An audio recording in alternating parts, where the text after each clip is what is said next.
lecturers, three great lecturers, Mr. Anbara Susupramaniam. Thank you. Ms. Ma Janet Obiena, and then Ms. Kairana Muhammad. So I would like to, first of all, to open this webinar, I would like to ask Mr. Yalu Mitwarsa as ADC Jakarta Director to give his remark. Pak Ria, please. Thank you very much, Ibu Ria. Good morning, ladies and gentlemen, and special welcome to Mr. Ambarasu, Ms. Majanet Obiena, and Ms. Khairana, moved from Singapore to be the lecturer in this Kids Athletic course. So the Kids Athletic is always exists to us because we take all the athletes come from the program of Kids Athletics.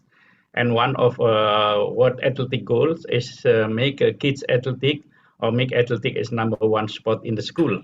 So actually when we have kids athletic course as a tool, so we can bring athletic in the school. So our philosophy is not bring children to athletic, but bring athletic to children. So that why by having this kids athletic tool and we organize kids athletic course, I do hope that we will be easier to bring athletic to the school. So again, welcome to all the participants who join in this course. And thank you again to Mr. Ambarasu, Ms. Ma Janet Obiena, and Ms. Khairan Muhammad to be the lecturer. So before we start with this program of Kids Athletic, we have a 3-day course. And actually, normally when we are in on-site course, we have 4-day course, but now we only have 3-day course because of this pandemic situation. But I do hope that the quality of this course will not be reduced, but we still keep the quality still high. I know the lecture is very experienced lecture here, so that's why please make a good discussion with the lecture. So before we start, we would like to introduce you about the what athletic development programs that we run in ADC, and one of the ADC in the world is ADC Jakarta. So our philosophy is focus on member federation needs. So actually next year we'll run the course, maybe on-site course. So for the member federation can propose the activities that ADC can help you. I mean, ADC can propose the federation, what the federation needs. So because our philosophy is help for self-help, so when you come join this course in ADC, I do hope that you will help yourself. So you can continue using this course, using the tool to your federation.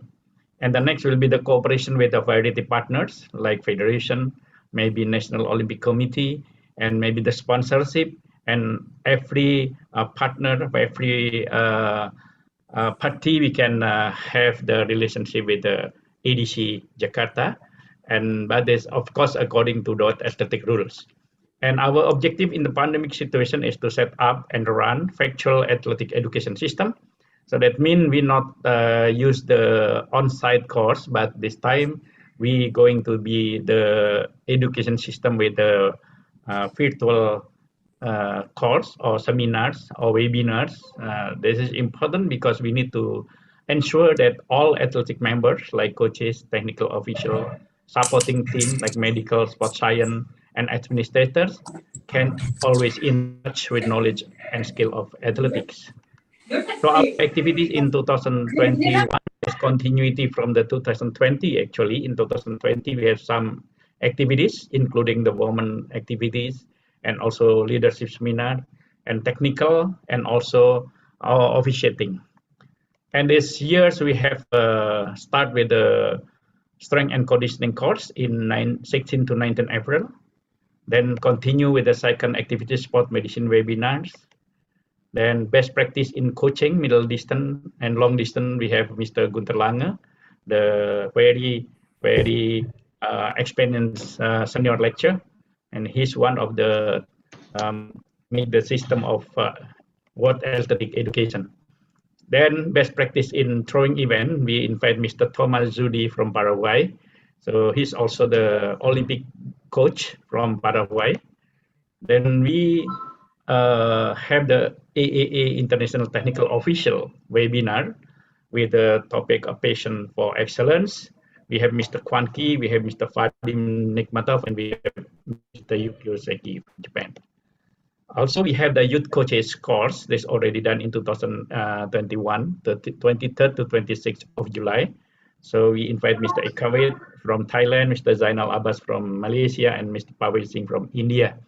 So by having this course, actually the youth coaches will be take benefit from these activities because we have many youth coaches that they need to guide the line, to have guideline how to give the training for the youth athlete. So here the strength and conditioning, we organize strength and conditioning in the first, 22nd and 20 and 2021 in the early years, but then Sri Lanka organized this course in cooperation with ADC, and the lecturer was Jayalal, Mr. Jayal Ratnasurya, Mr. Swantika Kularatne, and Mr. Viramani Chinabaran. Then during the Olympic Games in Japan, in Tokyo, we from our center, we organized the webinar for In Touch with Coach who are in Japan, in Tokyo. So we have 3 time activities actually, 1st, 4th, and 7th August. The participants are around 40 to 80 coaches who come from South and Southeast Asia. And I would like to inform you that we have now is Asia and Southeast Asia and South Asia Coaches Association.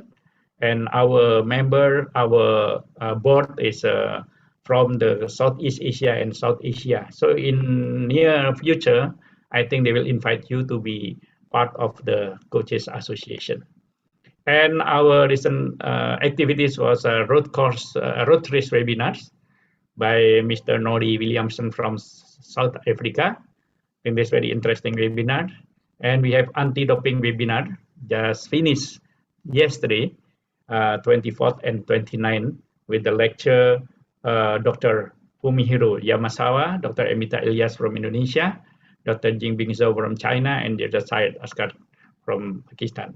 So it was a successful seminar. So the doping control is very important for our athlete. Then now we have a kids athletic course. This is activity number 11.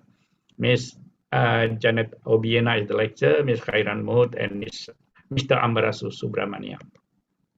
So we still have 4 activities coming: the TOEIC course level 2 and level 1, then CCS level 2 course on jump, general leadership seminar, and CCS level 1 lecture course is in cooperation with Malaysian Athletic Federation. So we will wait who will join in this upcoming activities. So there's all the activities this year, and next year we wait your opinion regarding our course, our activities. So don't be hesitant if you have any idea what you need in your federation. So this what we need to inform you, and thank you very much for coming in this seminar. Thank you very much, and see you. Thank you, Ibu Dia. Thank you very much, Pak Rial Mintuarso. Before we start the class, we would like you to please, during this webinar, during the class, the whole day, please kindly stay on your video mode. It will color to our class, also will give respect to the lecturers. And also, please rename your device with your name. I see here some using the maybe Thai language, so we cannot recognize who you are. So please kindly rename with your own name. Okay, so thank you very much. And then so it is time to start the class. We give fully this time to Mr. Anbarasu Subramanian. Time's yours, Pak Anbar, please. Thank you, the Master of Ceremony, the Secretary of ADC Jakarta. First of all, I wish to take this opportunity to thank Dr. Rial Mintuarso, the ADC Director, and his team with the Secretary, Madam Riastuti and Dwi. And also, I wish to take this opportunity to thank AAA and also World Athletic for giving me this opportunity. Thank you very much. And then I will just start the normal wishing. I think I know about 12 countries are here, starting from Iran. Sobekhe, if Iran is there, good morning. Sobekhe. Namaste, namaskar, selamat pagi, suprabhat, suprabhat from and then Arun Sasta, Sawadikap, Magundang Umaga from Philippines, Roba Dile, Bhutan is there, good morning, and Suba Densana for Sri Lanka, and Suba Prabha, Suba Bakya, and Menglaba for Myanmar. Thank you very much. For everybody, I hope I never miss anybody there. Okay, let me share the screen here. And it's only an introduction to kids athletic and maybe a little bit of this orientation. I won't go deep because we don't have enough much time, because I have to also do the Generation Z or Gen Z in the same 1 hour. So we have only about 40 minutes.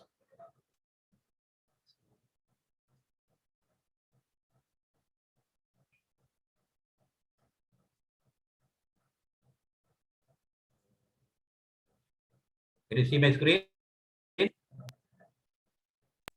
Almost, Yes. almost. Yes. Thank you. Thank you. Okay.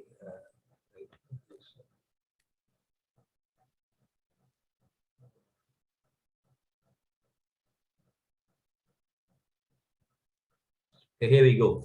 Okay, the same thing you saw this with athletics. 30th September. Okay, so I'd just like to short introduction about me. I'm Anbaratu Subramaniam, so long name. And then many of the people, my friend around this World Athletic Fraternity or sport, they never call me Anbaratu Subramaniam. They call me Anba.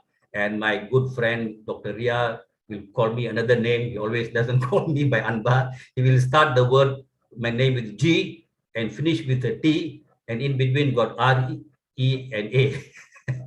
Always call me Anba the Great. Thank you. I'm from Malaysia, and I'm one of the lecturers with World Athletics for some time. This is you have it today. Okay, so here just a small reminder of this ethics of online. So I think all of you are in a quiet place, and all of you on time. Well done. I think you should give a applause of yourself. I think all of you should come prepared with a notebook and a pencil. And this is more important. Mute yourself all the time. And then, but this one must be on the video every time, but be careful with this muting yourself. Then as what Riyaz says, sit still, don't move around. It will be a bit of a disturbance. Be respectful, raise your hand to talk, and no eating, but can drink. But if you want to eat, no problem. You just have to switch on the video or switch off the video and you can eat, okay? So this is more important. I hope you will maintain this for the next 1 hour with me. So this is a multi-million-dollar truth here. A wife is cute when she is mute. So World Kid Athletics lecturers are very cute because all of you are in mute. And same thing, husband is honey when he gives money. So I hope all of you are in mute. So all of you will be mute for the next 3 days. See, reality is so cute with the mute there. Okay, so orientation, a small one, a short one. World Athletic long-term goals, okay, to ensure that each country has sufficient competent coaches qualified according to international standards. It's what we're doing. That's what ADC doing, this kids athletics, the World Athletics International Standard, okay, to enable its athletic program to function as effectively as possible. So everybody has a program, all the countries have a program, but it must function effectively. It must be functional. So this is what the long-term goal of a World Athletic, and they are not talking about what they're doing. And finally, to ensure that each region and in turn each country is eventually capable of educating its own coaches to the same international standard without dependence on outside resources. This is very important. Those days when I and Mr. Ria and Dwi was taking the course, we have to depend on outside resources. Lecturers will come from Germany, Australia, and all these things. But now, after the 10-year development program, they change, they educate the people, and we now we're educating in our own region, in our own country. So let us look at a short while. What is the World Athletic LTAD, long-term athlete development? This is very important because it's all in the stages. When everybody follow these stages, then you can see success. So the first stage in the development is the kids athletics. This is the one we are here. It's very important, although it is just a 3 days course or a 2.5 days. It's the most important. This is the grassroots. So this is important. Everybody, all the countries should educate the coaches in a very mass. And then we come to stage 2. All of you know, most of you are in this stage. You took the level 2 course. So when the kids come here, they finish and they go to multi-event. You all know about it. And then after that, they will go into event group development. Okay, you know about this. You know, slowly, they don't specialize. They go stage by stage, the athletes from here to here. And then finally, they go to this specialization. They specialize whatever event they like. We can find out from here. And finally, the performance. So this is where the athletes from the country, they represent their country in the Olympics or World Championship or even Asian Games and so on.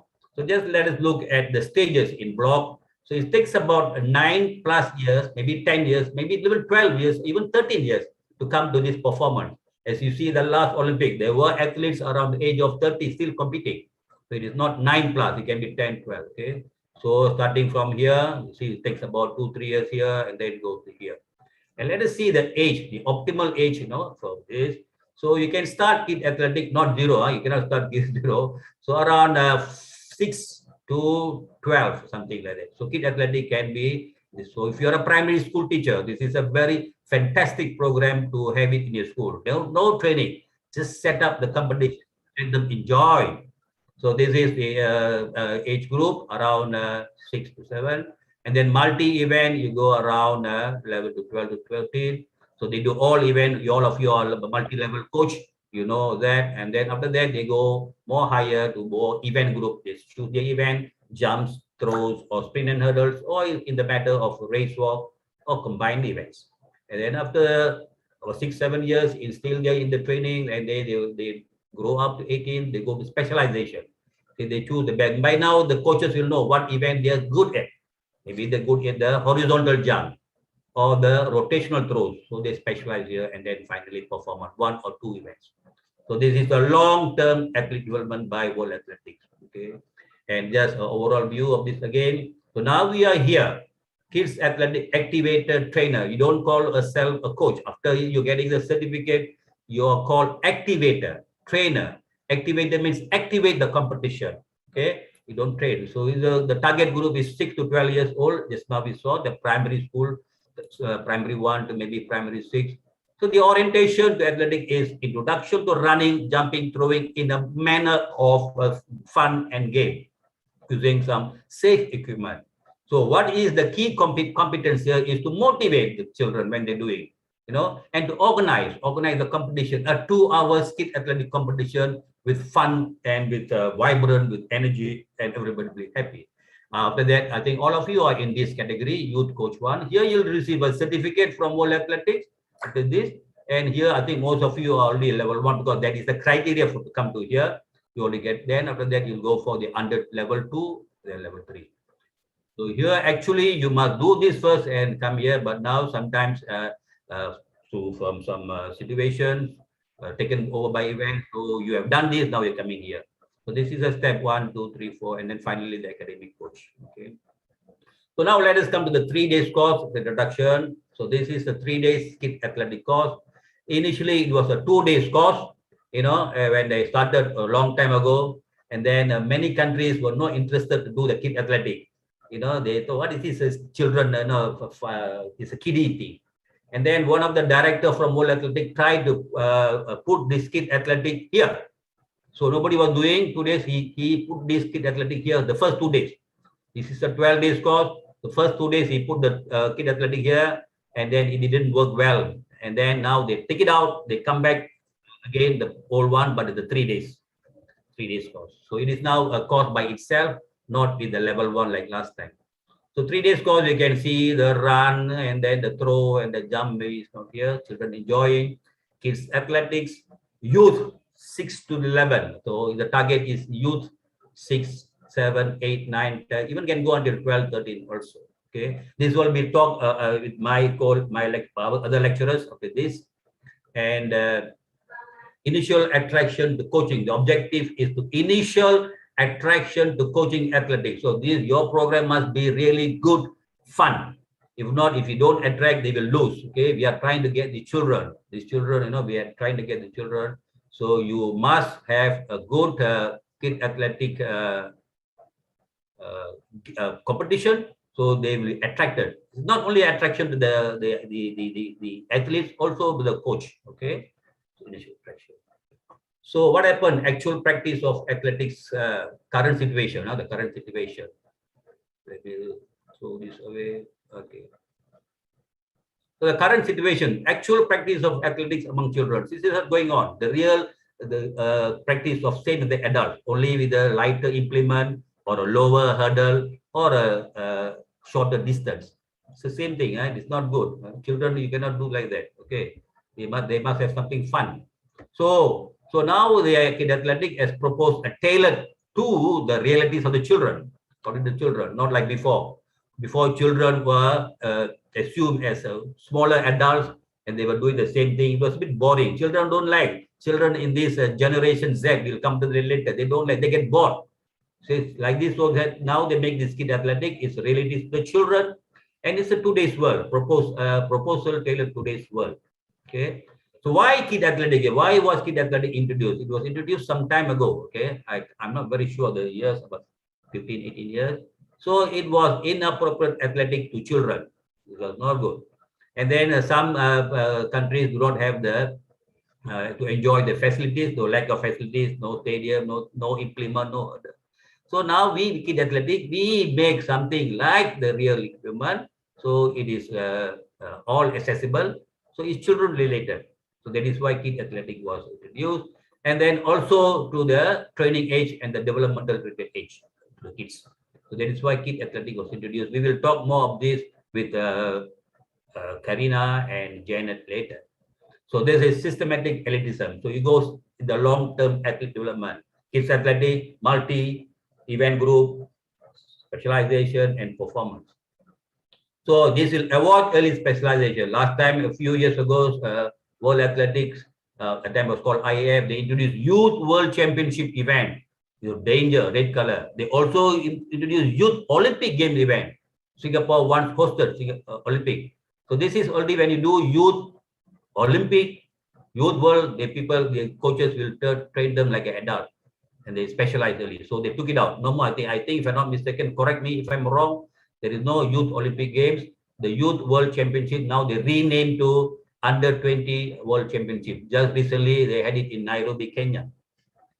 So why Kid Athletes again? So see the competition tailored to children. See everybody enjoy, everywhere running there, full of action. Okay, if you go to a competition, normal competition, the hurdles is going on, then you have to wait. After that, they remove the hurdle, and then you wait for the 100-meter. A fall start, 2, 3 fall start, you have to wait, and then all slow, not in action. But it must be like soccer. Soccer, every action, ball going there, the ball goes out, suddenly the ball is replaced and moving. The whole 2 hours or 1 hour's action. So, but athletic, we can't do that. So that is why now they have this Kid Athletic where it is action all the time, 1 hour. They will be running, jumping, throwing, and all the Formula One.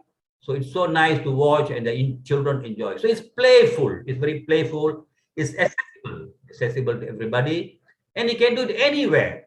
No need to have a proper stadium. If you have around a nice grass, 40 by 60 meters, it's good. We can conduct the whole 5-6 events, 40 by 60. If not, you can go in the indoor or hall, a badminton hall can do. Anywhere. You'll see later in a video, they do it, even the desert also they do.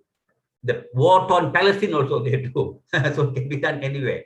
And then it's a team event. See, we have some team spirit among children, team event.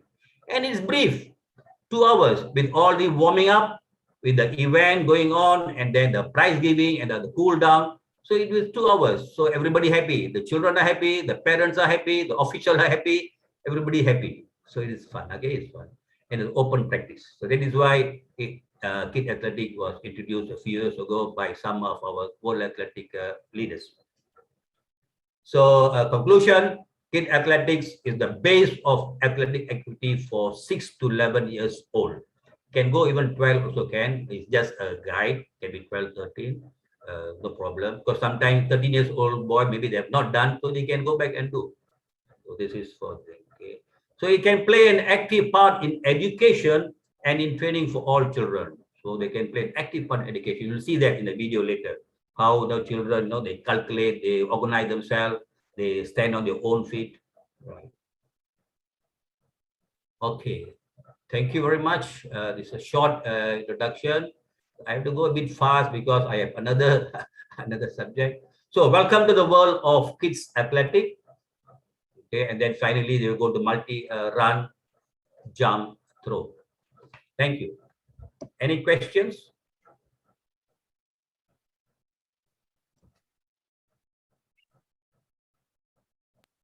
Good. Can I say something? Can I have some response? No question. No question on the third day. There is 50 questions waiting for you. Is there exam yesterday on the third day? No exam. If there is no question, we'll organize 50 questions for you on the third day. Then only you get certificate. Okay, there is no exam. This is a grassroots. We want everybody to have the knowledge. Okay, just take 2 or 3 minutes and I will go on the Generation Z, Gen Z, Gen Z, Gen Z, Gen Z.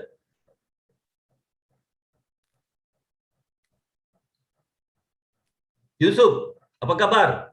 Jangan diam-diam, Yusuf.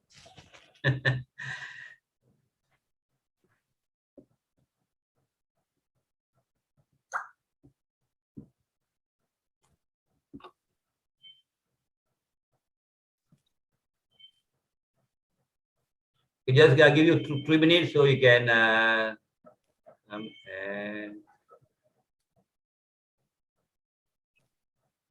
okay.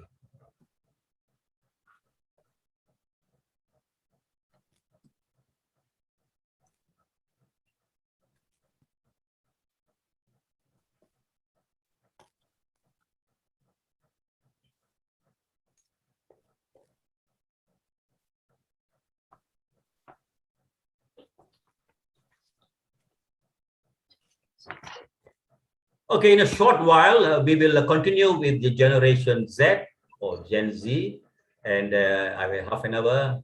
I will finish it in a short while. And if you have time, if I can finish it fast, this is the Generation Z is just a idea about the children. The children we are going to look for to do the kid athletic. So the children around 6 to 12 years old.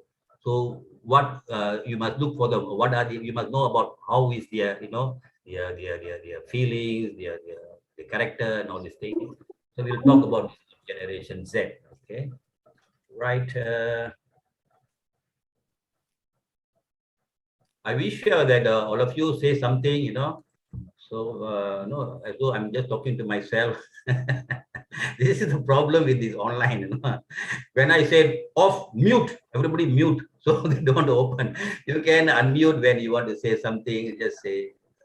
Be friendly. We have do not do this top-down hierarchy. In management they have top. Only the boss says. Now nobody says anything here. So you have to have some communication. Okay. Is my the General Secretary from Iran here? Ria Sudi? Madam Ria? Yes, is supposed to, but I don't he's in now. Okay. Maybe in a few minutes. Okay. I do not see him. Okay. Okay, we will start now. Okay.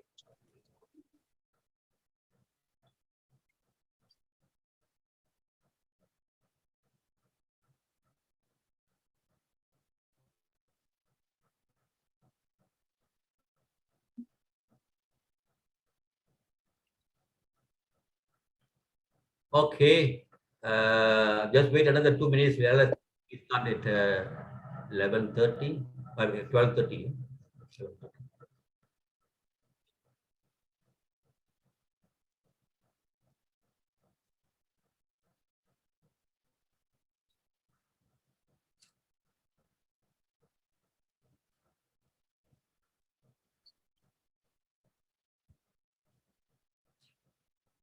Okay. Shall I start, Yatuti? Yes, please, Pak Anwar. Thank you. Yours. Thank you, Yatuti. Okay. We have this man here called Malik LLB. I didn't want to delete this because he was one of the founder of this kids athletic. If not mistaken, before was some Germans. but he came in and he made this kid athletics worldwide, very fiercely. He promote kid athletic globally. So I didn't want to delete it there. So we are talking about Generation Z. Okay, all of you know generation. You know what generation? Generasi, yeah. Okay, what is a generation? A generation shares a similar collective experience. They all in the same group, they share a similar collective experience. Born about the same time. Example, I'm born in 50s, so my friends are there, they are the same generation. Okay. So the period lasts one generation around 20 to 30 years, the period, one generation. No? So you're born, grown up, and have children. So we have about many generations, but we'll talk about generally 6 generations roughly, and then we talk about the most important for us for the kid athletic, how we are going to make use of these kids, or those of them in the generation Z, or maybe also in the next alpha. So this generation is a family, family. They pass when you have one generation, in your family, they pass things from one generation to another generation, Example, in generation like this year. Okay, this is a harta pusaka in Indonesia, they say, or in Malay, Brunei, alum house, means a property. It's a long old property of the maybe great grandfather, 3 or 4 generations. So they pass over to the next son, and finally you get it. So this is called alum house. So many things can be passed from generation to generation. What other things can be passed generation to generation? Anybody? You can unmute and say, what other things pass from one generation to another generation? Jundi? Maybe it's the culture. Maybe what? Culture. Culture, yeah, the culture. The culture can be passed from generation to generation. Any more? What other things can be passed from generation to generation? Ceremony, they have the ceremony, the marriage ceremony, the wedding ceremony, that they can be passed from generation to generation. Beliefs, the religion, the religion, although they are Hindu or Christian, but they have also another smaller version for the family God. So they can pass many things. What other things can be passed? What other things can be passed from generation to generation?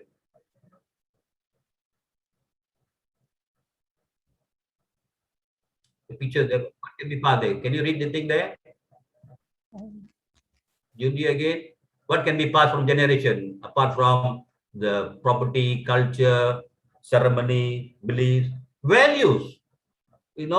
From your great, but they had values, life values. They can pass around. Look at this here. This happened a few years ago, and recently we saw in the Tokyo Olympic the same thing, same situation. A Kenyan runner. This is Kenyan runner. His name is Abel Mutai. Was just a few feet from the finish line. He's about to finish the line. Only a few feet from the finish line. Okay. And he was running, and then he was a bit lost. He was confused with the signage and stopped because the signage was not poor in the ending. You don't know where to go, to this side or this side. He just stopped. He was about to finish. A Spanish runner behind him, was there quite close, was right behind him, and realizing what was happening, started shouting at the Kenyan to continue running. Go, go, go. He was shouting, this man from here. But Abel Mutai didn't understand Spanish. Didn't know what he was talking about. Okay. So this man, the Spanish, realizing what was taking place, Fernandez pushed Mutai to victory. He started pushing him from behind. It's a marathon. Big money if you become if you are the first runner, but he pushed him from behind and he pushed him to victory. Okay. And then after the victory and the ceremony, so he was first, and then this Spanish guy, Fernandez, was second. A journalist reporter asked Ivan, why did you do that? Why did you do that? So Ivan replied, my dream is that someday we can have a kind of community life where we push each other, we push and help each other to win. Wow, what a value is that. I really like. My dream is that someday we can have a kind of community life where we push and help each other to win. The journalist insisted, no, he didn't want to accept the answer. So he said, but why did you let the Kenyan win? Why did you let him win? And Ivan replied again, I didn't let him win. He was going to win. So he was going to win. I didn't let him win. The race was his because he was leading all the way from the start. The journalist is still not happy, the journalist, I don't know which journalist from which country, insisted and again asked, but you could have won. Ivan looked at him and replied, but what would be the merit of my victory? What would be the merit of my victory? What would be the honor in the medal? What would my mother think of that? She is going back to his generation because his generation all were the honest people, trustworthy people. They have values.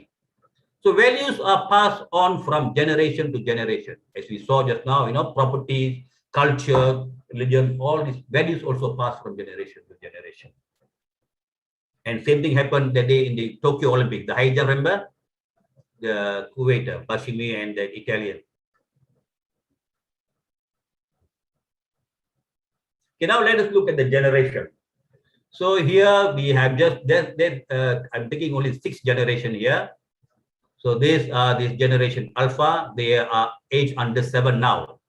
Okay, those are born in 2015 and so the first one is the builders, age 71. Okay, they are called builders. They're born in 1924 to 45, and then sometimes they call them the silent generation. And then we come to the second generation called baby boomers. They age 52 to 70. I'm a baby boomer. Mr. Ria is a baby boomer. Dwi is a baby boomer, and I think Majan is also a baby boomer. And all those people born in 1946 to 1964 are called baby boomers. You know why they call baby boomers? Anybody got the idea why they call baby boomers? Yeah, So these were babies. born, yeah. Anybody know why they call baby boomers? They were making babies. Huh? Making baby? You're correct, you're right. We were born after the World War II.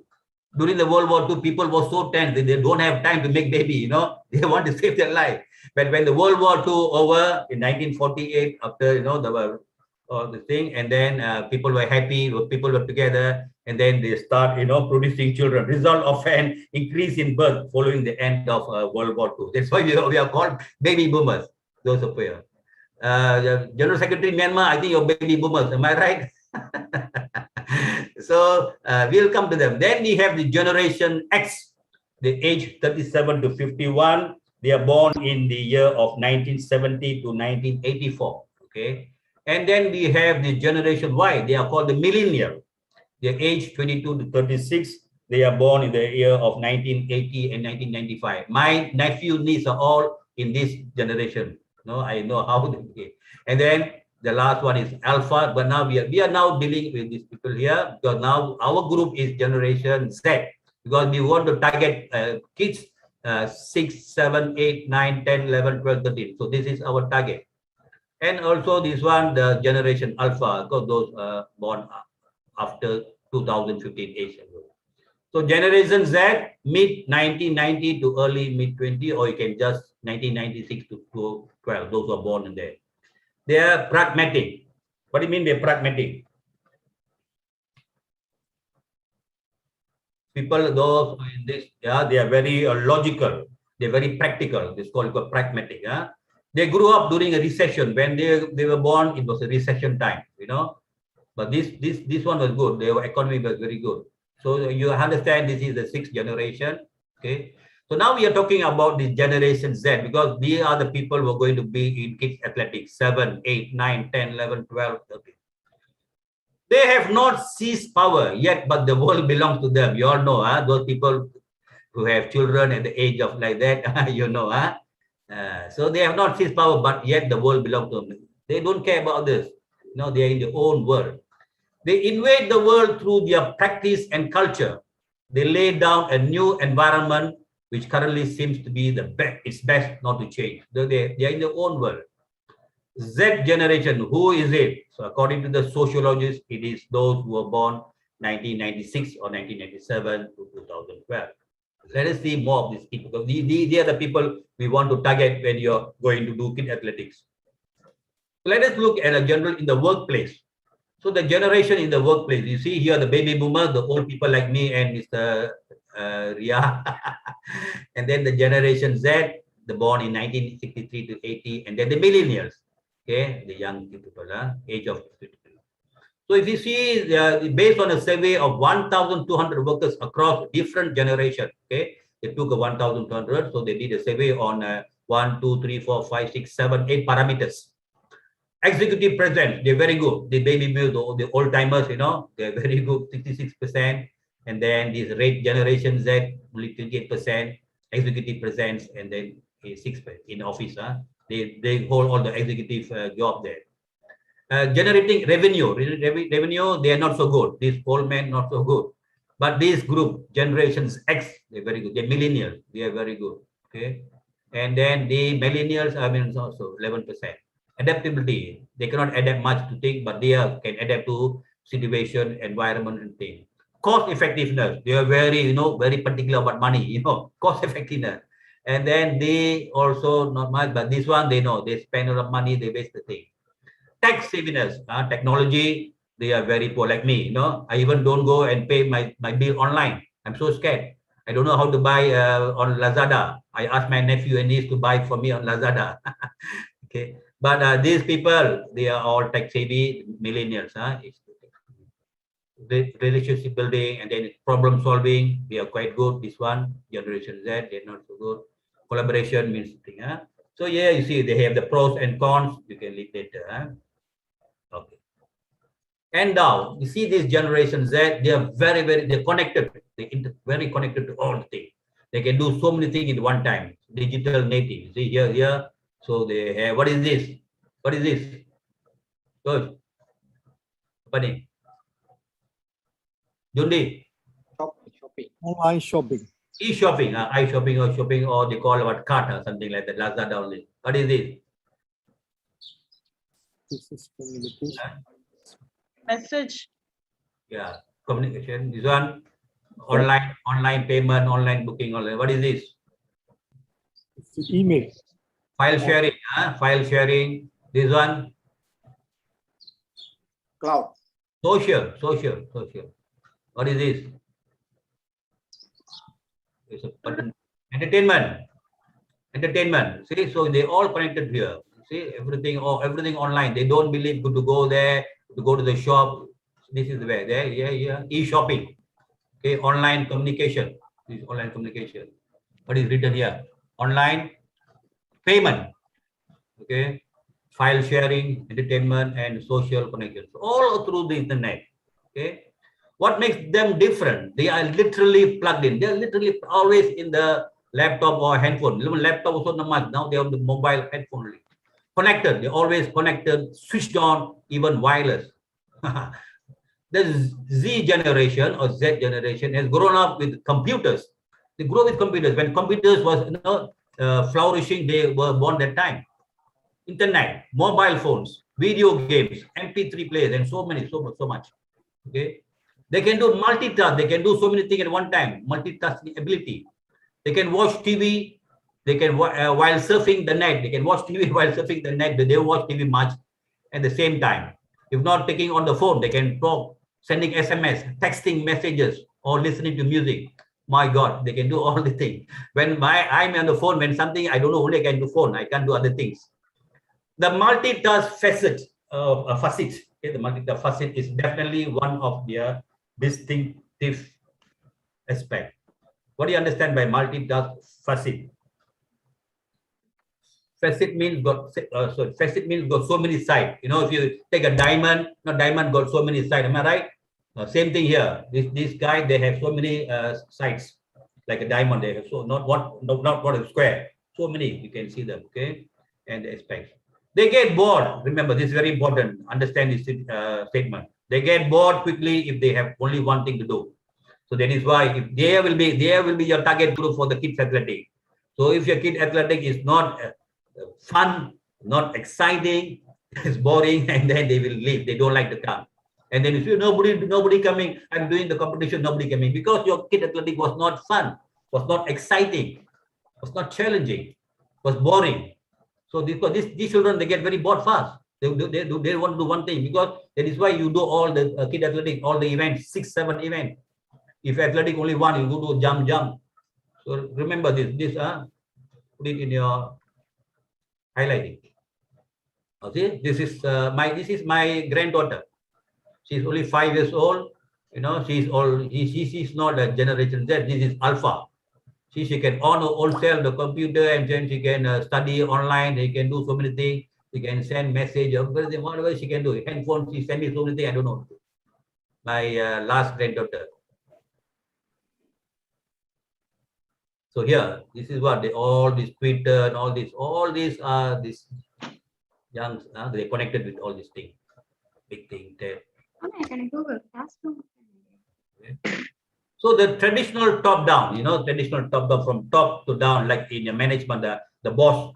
No, this doesn't work here. Okay, the one-way communication strategy is dead. It's dead. Okay, millennials multitask with multiple devices. So this is not wrong. Okay, so this one, top down, no more. The traditional concept of top down, one way from top to there, no. Okay, it is dead. It's not dying. It's dead. It is dead. Okay. So you cannot. Okay, right.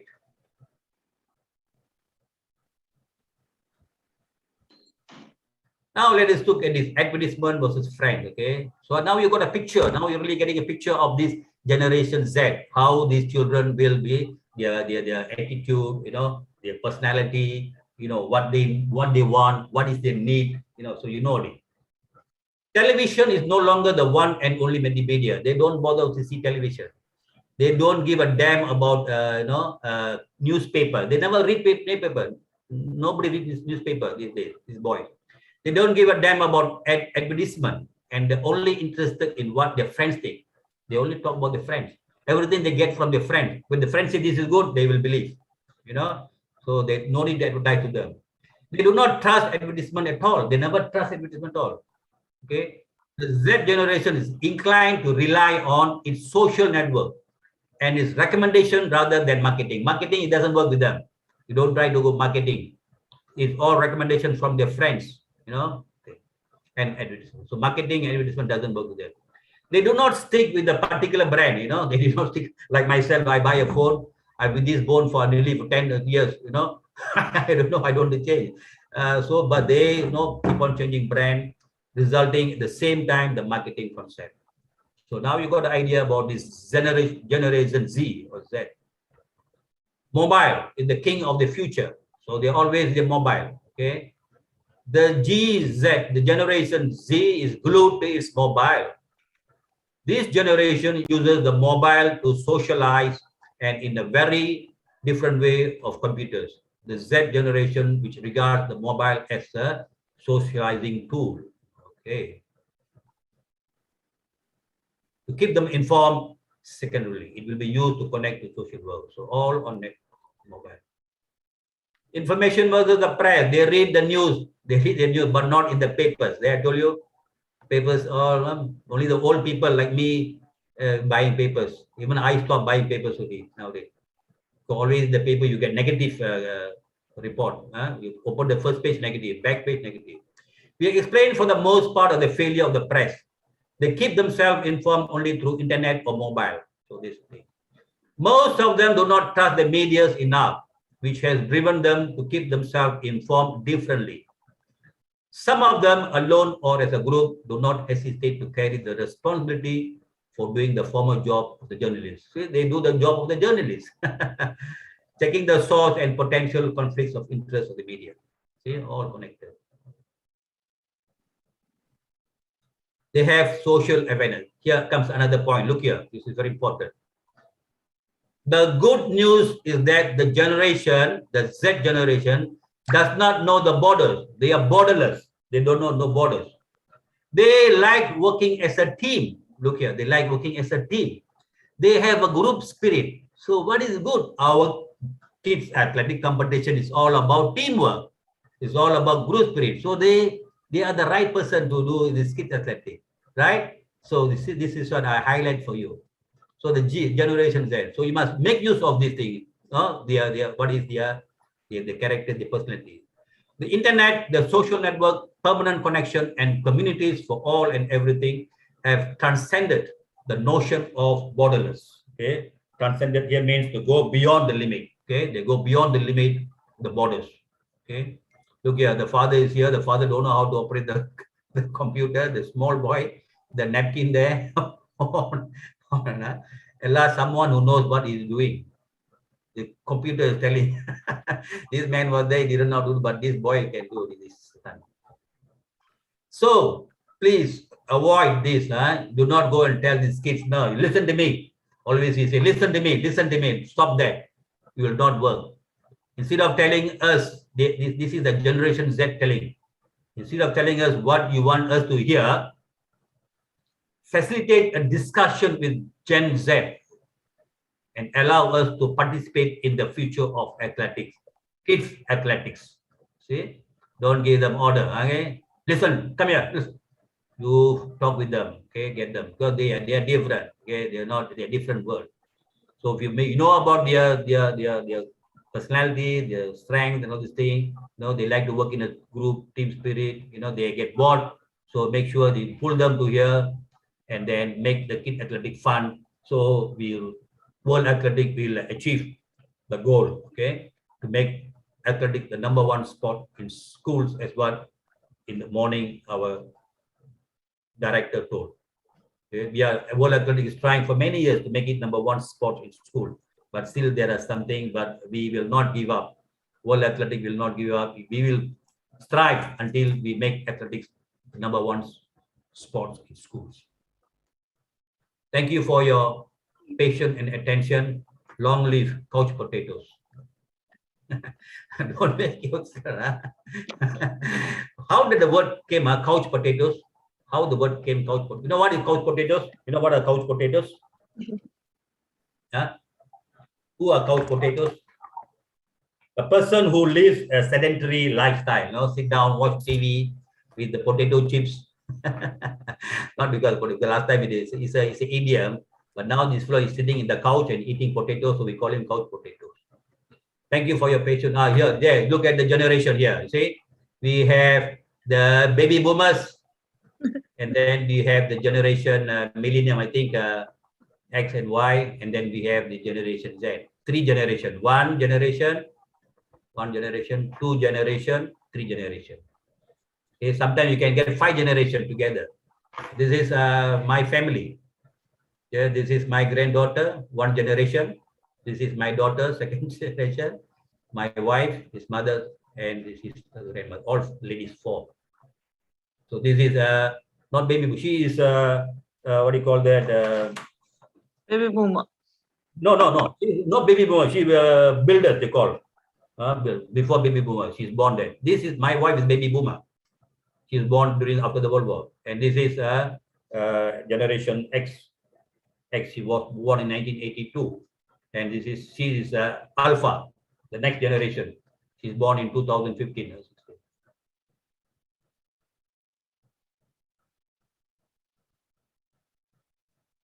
Thank you for your attention and contributions. Welcome to the world of kids athletics. Any question? Yes, please ask question. Or you may write on the chat box. If you don't want to ask directly, you may write your question on the chat box. Okay. Or you may ask directly to the speakers. Please.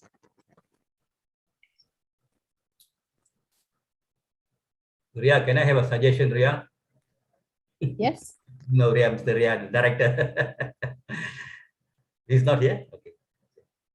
I Yes, think he's around here. I think Yeah. he's No, around here. I suggest if they don't ask questions for the next 1-2 hours, then we give them question on the 3rd day. 50 questions. Okay.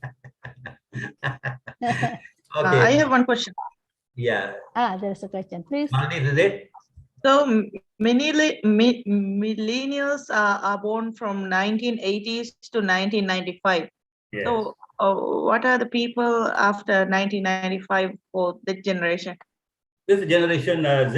The one what you were talking, generation Z. Okay. Generation Z is one. That's what we are now interested. After them is from 1996 to 2012. They finished in 1995, 1996 to 2012. They are Gen 2. They age around 7 to 21. Just nice for kid athletic. 7, 8, 9, 10, 12. Okay. Okay. Assalamualaikum. How do you say good morning in Maldives? Assalamualaikum. Yeah, Assalamualaikum. Maalaikum salam. Maalaikum Yeah, salam. Bajo Hedunaka Ngedeng. No, long one. I was in Maldives twice. 2 times I lectured there. Oh, really? In 1995 with one German, and then again with Mr. Ria in I don't know something. I love to go diving. Oh. And one day I nearly drowned. The dive master didn't teach me properly. I was nearly drowned. Sorry, Panba. I throw away the tank and come up. Nearly died. Yeah, nearly died. Then the next one, I didn't want to go. I go. They have that like a boat. You can go inside the boat. You go deep under thing. Yeah, submarine. And saw the submarine, and saw the beautiful underworld. It's a different world. Yeah. Okay. Any other question? Question. Farhad. For the moment, we have no question, but I have a question soon.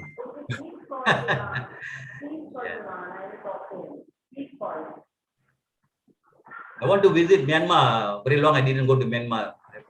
I want to come with my wife. No concern. Yeah. I was with Mr. Ria once. I was with Bhutan, Mr. What is the name? Bhutan. Dorji. Yeah. Doji. And one more I was with, I don't know who. The Mauritius. Mauritius man, first one. I don't know this. I only know you with Georgie. Okay, I think it is 12. If there is no question, thank you again for your attention. And salam. Let us take a break, and then we'll continue with, I think, Karina. Introduction. Excuse me, sir. How many minutes we will take a break, Pak Anba? Finish. 3 minutes? Yeah, it's not me. It is Karina. Hi, I'm ready. Yeah. Someone wants to ask question. Yeah.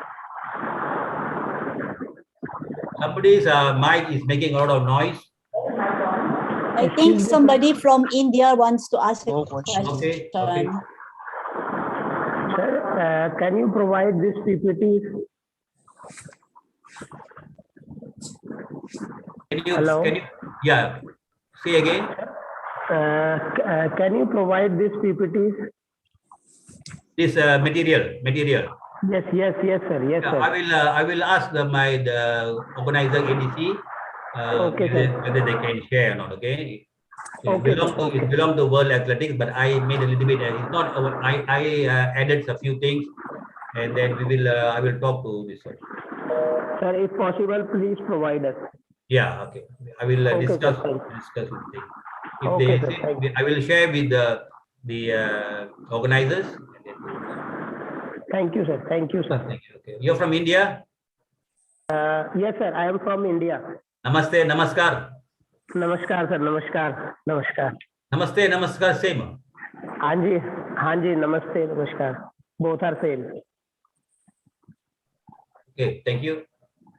Thank you, sir. Thank you. Another 1 minute. I think Karina will start sharing.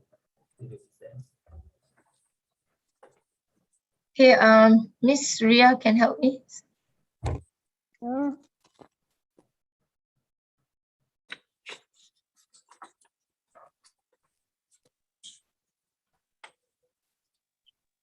Can you see it? Yes. Your CV? Everybody see it? I think you can have to move up. Yeah. I can share the screen so that I can move myself. Yeah.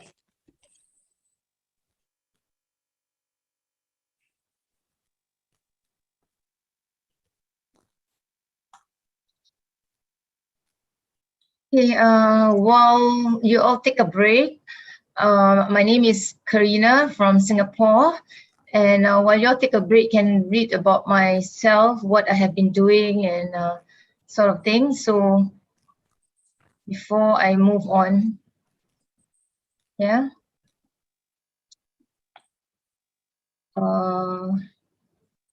Miss Ria, I cannot move the thing. The sharing.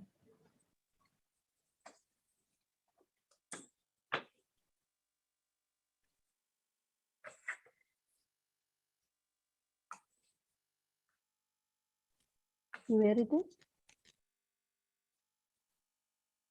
Yep. Okay, so before I start, I would just like to take this opportunity to thank Mr. Ria, the director, Ms. Ria, and all ADC staff for giving me this opportunity, and also to thank World Athletics and AA Federation for giving me this opportunity. So thank you very much, and I will do my very best to provide you all with the information as much as I can. And if you have any question, just let us know. We will be here to help you. Okay, just let me do my lecture first, and then if you need to ask, we'll talk. We can discuss by the end of this lecture. All right. So today my lecture is on introduction of kids athletics. Okay. Ms. Ria can share the So Mr. Amba actually has spoken a lot on Generation Z and why having kids athletics. Yeah, so I want to go in depth into it. Okay, so next slide.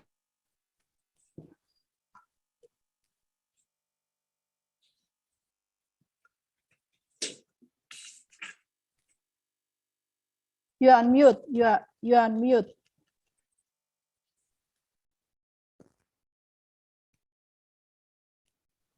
Karina, you unmute. Please unmute, Karina.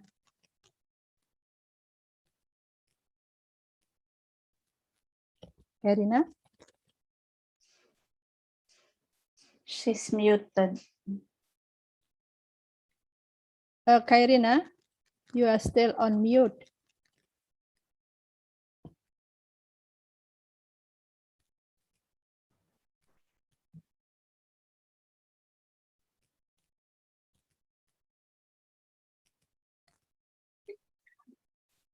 Yes. Okay. Can you hear me? Yes, yes, yes. Yeah, okay. So I'll go back to the first slide. Okay. Okay, the kids athletics actually they started in 2001, if you would like to know. So they've been introducing this in 2001, but it wasn't so popular. And because why they started it, because IAF at that time, World Athletics is called IAF.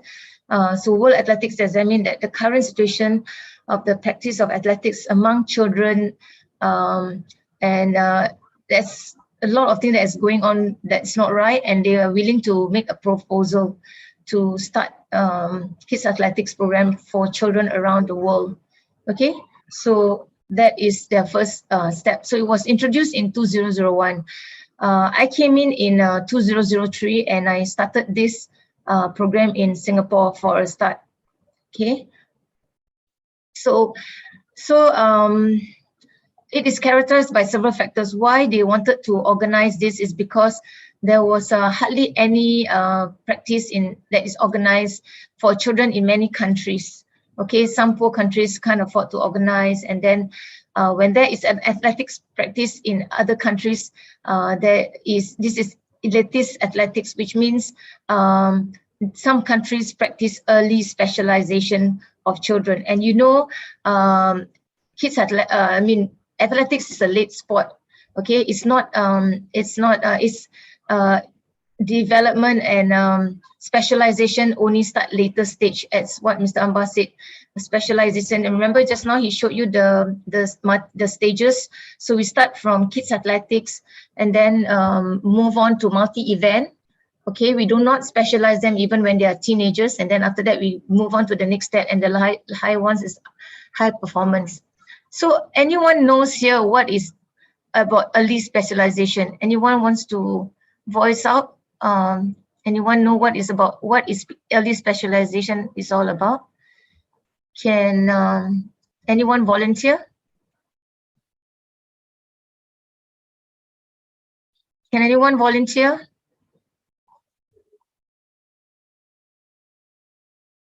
What is early specialization? Or shall I just call? Janet, shall we just call someone? Can I just call anyone here? Call. The name is there, you can call. Okay, maybe I'll call from Singapore because I know them. So I'll have to arrow them, okay? So maybe Shah. Shah is from Singapore. Shah, what do you know about early specialization? Hello. Some sport like gymnastics requires to be early specialization, but I think athletics, as you said, is late development. So we should follow the guideline you mentioned and Mr. Anbar said earlier. Yeah. Yeah. So thank you, Shah. So actually, early specialization is defined as like young athletes under the age of 12 years old, constantly training in a sport intensively and consistently.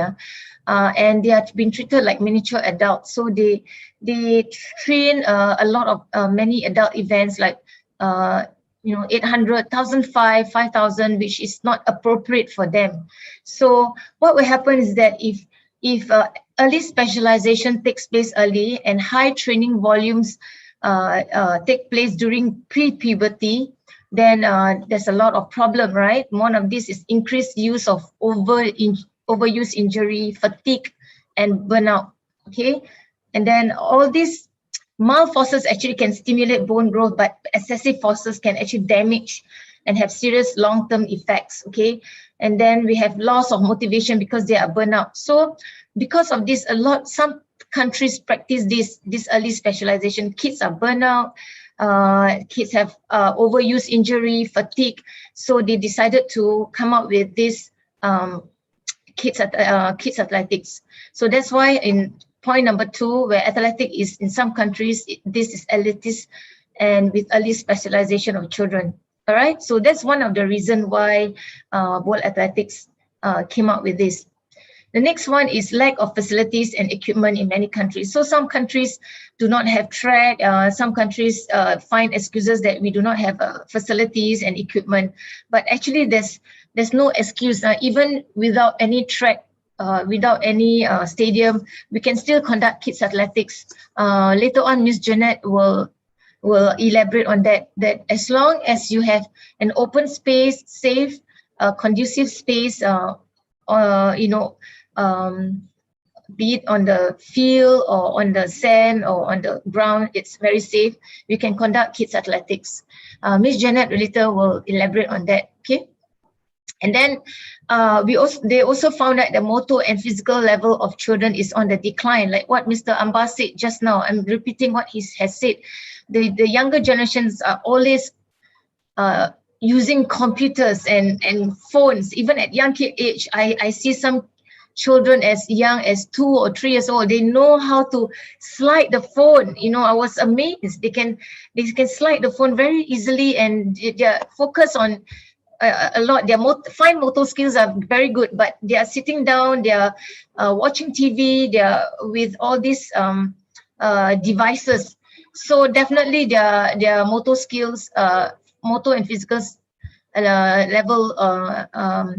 physical level is on the decline. So and also the image of athletics, the image, like athletics is like is very monotonous. You have to run alone. When you run, you have to be on your own. You are, it's not a team event. You run on your own and you compete with another person. So it's quite monotonous.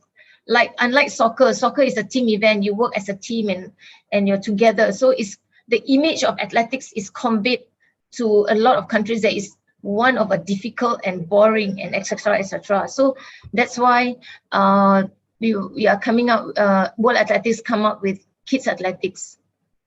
Okay, so another reason is there's hardly any practice for children in many countries because of the difficulty in the sports. Many kids are actually exposed to adult event like 800, 1,005. They can't cope with it. So that's why it's because of this, many children do not want to participate because of the outward difficulty of this sport. So at young age, we should not be introducing all this adult event. That's why World Athletics, I emphasize again, they are coming up with all these things. Okay. Next one is practical requirements are overestimated. Like, okay, for example, the requirements of track and all that, they are actually overestimated. Actually, it's for children, it should be very simple as possible. Okay. And then there are other things like weakness of the federal structures. For example, in your federation, for example, there's a lot of political instability, or don't have enough staff, or lack of coaches, lack of kids athletics coaches or activator. And because of this weakness, there's no follow-up. Okay, so that's why World Athletics would like to has introduced in fact kids athletics to many federations. Okay, so and some of the idea of sports activity at a late stage, for example, kids athletics is a late stage. I mean, athletics is a late stage. So some countries feel that it's not good to start athletics in a late stage, because that's why they started early for young kids, and which is not good actually. So the idea of sports activity is a late stage makes countries will not participate, because some of them are not aware, they are not informed about that early specialization is not good. So we also have competition with other sports and games. You know, soccer is a very in thing now. It's very popular among other sports. So that's why we are in competition. So that's why there's hardly any practice for kids athletics that has been introduced in school. I mean in countries. Okay. Why kids athletics? Again, lack of specific facilities and materials, athletic materials. So one of the reasons why countries did not conduct this kids athletics, because they find that there are only few athletics facilities. For example, stadium. They find that we have lack of stadium, then we can't conduct, but which actually is not true. We can do kids athletics in the open, in everywhere, as long as it's safe. Okay, and few athletic equipment also. They feel that they do not have equipment, but actually later on at this later stage, I will introduce how to train kids athletics without equipment. Miss Janet will talk about it with equipment, and I will talk about introducing kids athletics without equipment. So these are the reason why countries are not participating in athletic. Okay, I think the idea is a stereotype that, oh, we do not have shot put, we do not have discus, we do not have a lot of things, so that's why we cannot participate. So it's just a stereotype thinking. Okay, and few arguments that that little athletic activity is equal to few arguments to build stadium. So people think that having a stadium, then we can conduct athletics, which is not true. Okay, any questions so far before I proceed? So far, understand? Yes. Yes, you want to ask something? So far, all okay? Yeah. It's all okay. Yes. Okay. Yes. Yes, you want to ask something? No? Know something? Okay. Okay, the next one is just now I mentioned about early athletics in practice in some countries. So the early practice of competition is inappropriate. Like I say, a lot of countries that practice athletics or for children, they did the wrong way by doing events for adult. Like I say, the 1,005, the 5,000, shot put, and all these are not meant for children. So the early practice of competition is inappropriate. That means using kids athletics is sorry, children are not miniature adults, so we do not have we should not be letting them or exposing them to competition that is adult competition or adult event. So that is inappropriate. So World Athletics come up with a set of event, a set of activities that is suitable for athletics. And remember, athletics is a late sport. Okay, so if you do this early practice of competition, it should be a fun competition. It should not be an adult competition. So early practice of competition is inappropriate, especially adult event. So it should be a fun competition, like what Mr. Amba said just now. Okay. And systematic athleticism, you should be doing, Mr. Amba explained just now, it should be doing the basic one has to be kids athletics followed by multi-event, right? Mr. Amba, just now you show the graph of how it grows up. I think that one is, that one was good. So we should do that. Okay. From young, the kids 6 to 12 years old, they should be doing kids athletics, and then followed by multi-event. Multi-event is for 12 to 14 years old. Multi-event, anyone know what is multi-event? Can anyone explain to me what is multi-event? Like the one that Mr. Amba showed after kids athletics. Hello. Yes. Yeah, Hello? you wanna? Yes, we can hear you. Yes, ma'am. Ma'am, you are talking about the multi-event? Yes. Do you know what is multi-event? Yes, ma'am. After kid athletics, we are preparing athletes. We can't specify ki, you are a 800-meter runner or 100-meter. We will train all event like short Very put, good. long jump, high jump. We will prepare below 16. We can introduce all event. Very good, for Raman. all athletes. Yes, Raman, you're right. Yes, After you're that- Raman. Yes, ma'am. Yes, ma'am. Yeah, Raman from India, right? Okay, please continue. After 16, then we can specify ki now you are going good in shot put, javelin, whatever, long jump, high jump. Then we can choose correct event. This is your main event. Yes, very before good. 16, we will train all athletes for multi-event. Yep. Okay, good one. Right, Raman is correct. So if multi-events, you are from 13 years to 14, and we do not specialize, like Mr. Raman said, we do that, make them do different events like 80 meters dash. We make them do endurance run. We make them do all events. We do not specialize them. Okay, so later on when they go at 16 or 17, then they start specializing during performance age, okay, or semi-specializing. Okay, so that is what at least multi-event is.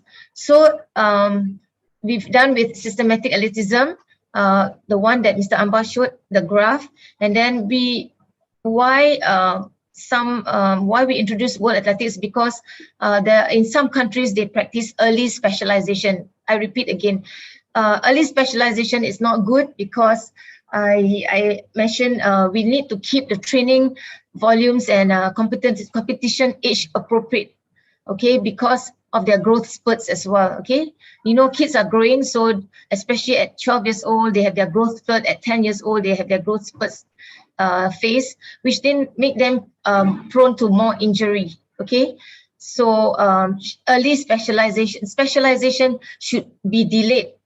Okay, specialization should be delayed until the late adolescence to optimize success. All right. So late adolescent, which is 17, like what Mr. Rahman said, he's right. Okay, so we try to avoid early specialization, and all these are the reason why kids athletics, why World Athletics introduced kids athletics, because of all this. Okay, to prevent, I repeat again, I keep on repeating, to prevent early specialization and supports a multivariate approach to the development of athleticism. Okay, all right. So kids athletics promotes bonding and having fun sports among young athletes, among young children. That's what we should do. Okay, and also after this, we have unwell trained coaching staff for children. So some coaches are not trained, and they think that, oh, the younger we train, the better the kids will be. And in those days, I've seen them making the children run 10 kilometers, 5 kilometers, and they're proud of it, which actually is damaging to the young children. Okay. Okay, so significant decline in the motor and physical potential of children due to inactivity. Also, why the reason why we are actually introducing this KA. Okay, increased by an unhealthy diet. So there's a lot of inactivity going around the world. Increase of unhealthy diet. Kids are going obese, spending time on computer and devices, sitting down, like couch potato, like Mr. Ambar showed the last photo, the last slide, and it's not good. So it is this declining potential comes up against the requirements of athletics. Okay, against athletics, which is athletics is fitter, stronger. So all these are the reason why we come up with all these things, because I think they did a research.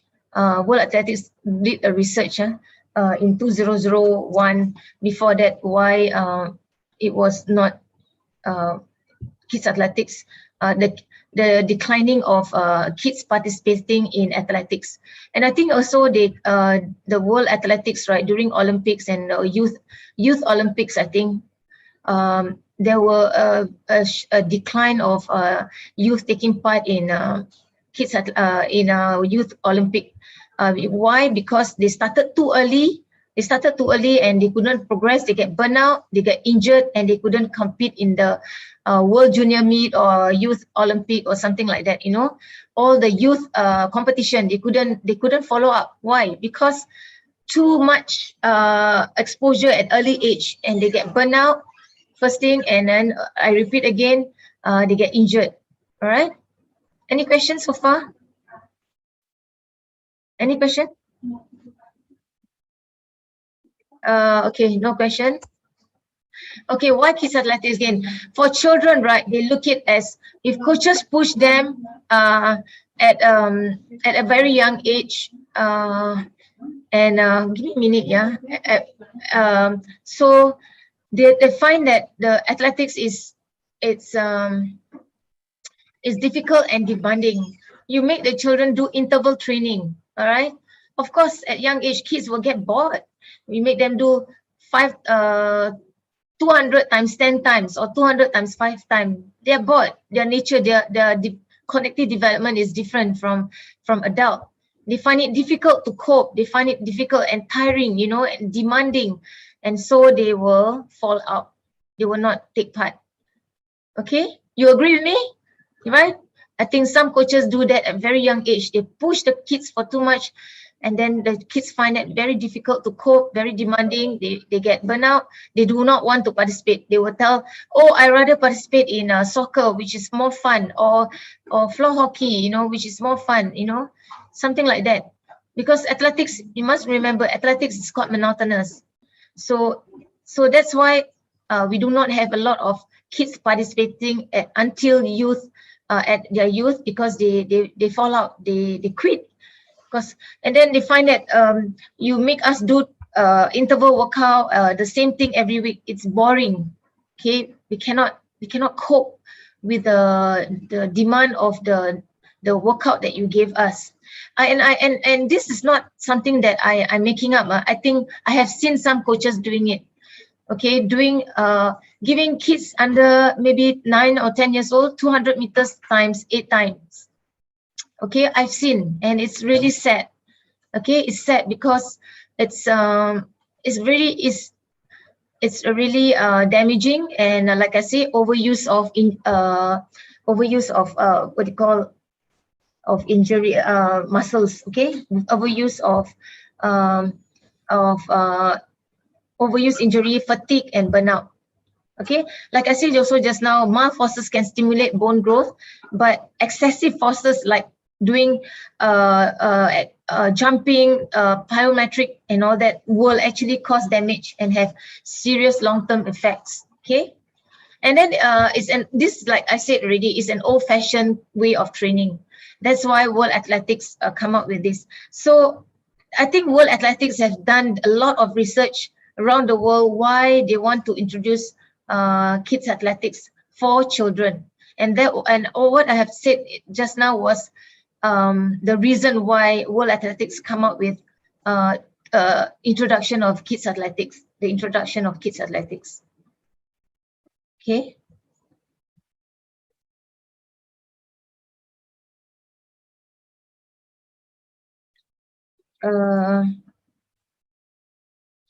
Okay, the next slide is, okay, so from this diagnosis, the World Athletics experts set to work and develop a practice for children, which is kids athletics. And this kids athletics really tailored to the needs of the children. It's fun, like what Mr. Amba said just now. It's fun. It's less demanding. The children can cope, and there's less injury or no injury at all, because no pounding and rebounding. Okay, to their evolution, to their time, modern time now. Okay, we do not do traditional training, to their time and to their motivations. We would like to encourage and motivate them.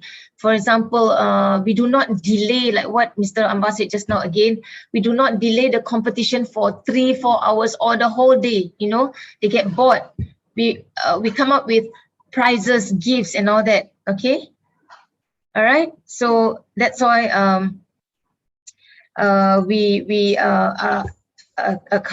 do it according to their motivation. We motivate them. We make them stay with athletics as long as they can until youth, until high performance. Okay, I have kids that stay with me. They were with me from 5 years old, 6 years old, and now they are in their teenage. They are actually 17, and they're still running because the training is not demanding when they were young. There's a lot of fun. There's a lot of skills that I give them, a lot of agility skills, a lot of speed skill, a lot of movement skill, a lot of fundamental movement skills that we give them that make them stay. And with a lot of fun competition. We have competition, but it's fun competition. It's not adult competition. And that's why they stay. And some of them have represented the Singapore in their youth games. Okay, so that's what we want. We want athletes to stay until youth and until high performance. Okay, I'm going to stop. Any question so far? Everyone understand?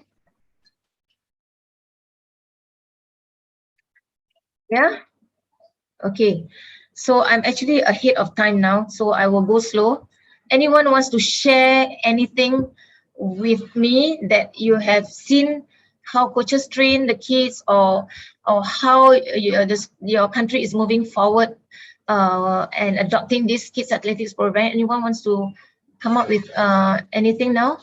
Any questions or no? Okay, later then we discuss. Yes, Rahman? madam, I have a question.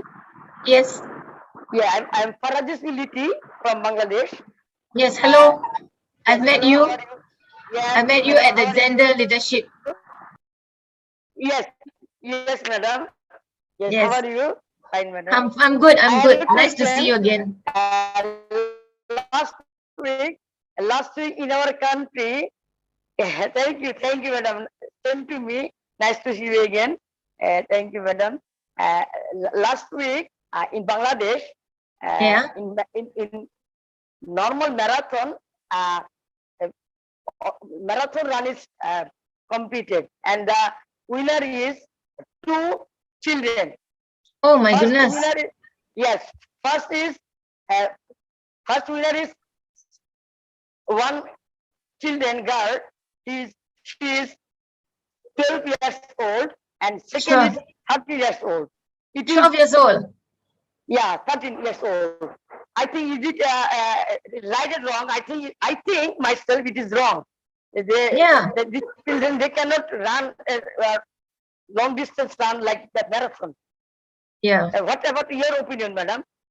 And 42 kilometers the child ran? Yeah, 26 kilometers. 26. Okay. Yeah. So anyone wants to give opinion? I have gave my opinion about overuse of injury, about fatigue, about burnout, about pounding and rebounding can retard bone development. Anyone wants to add this about this child running the marathon? Hello.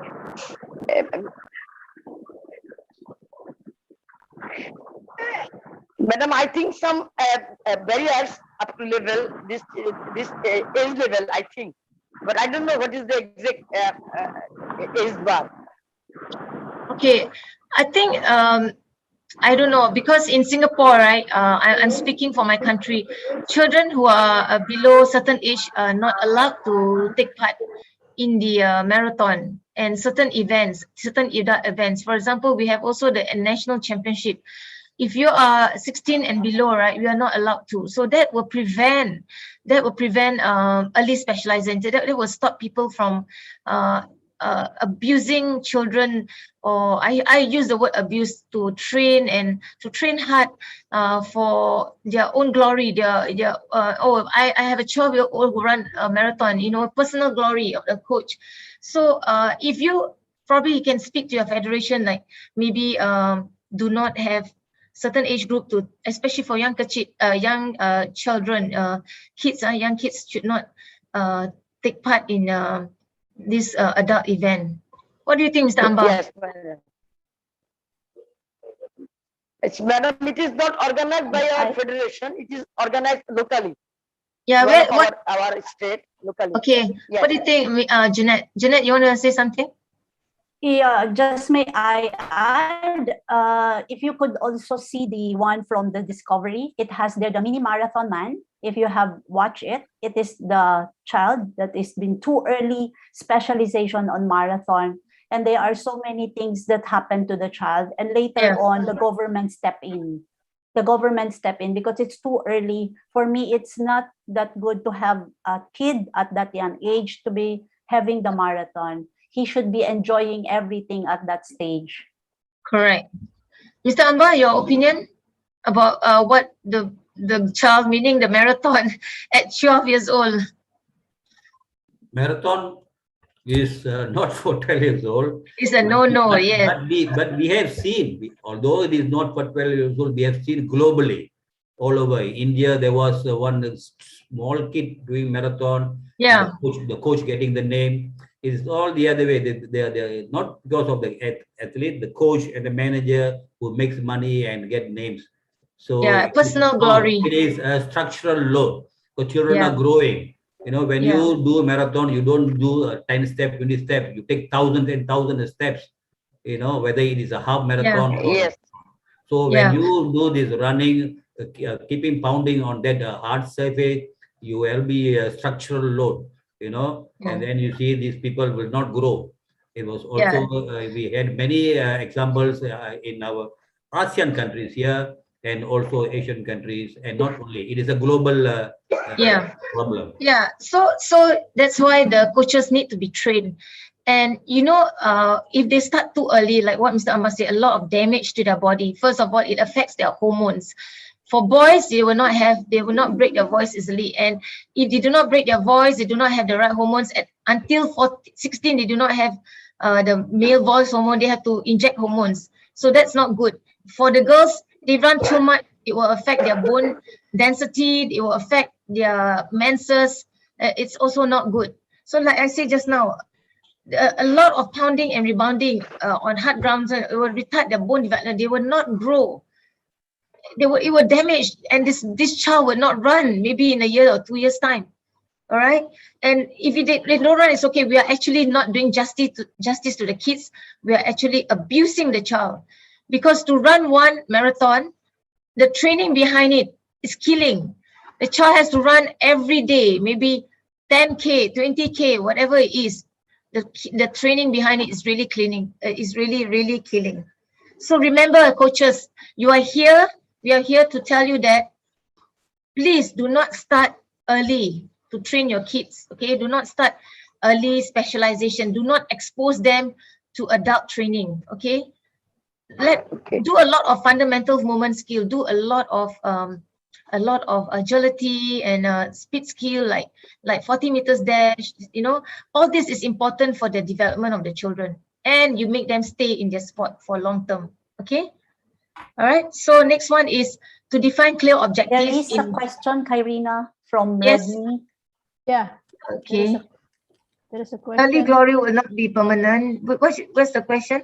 No, there is Mr. Redmi raised the hands.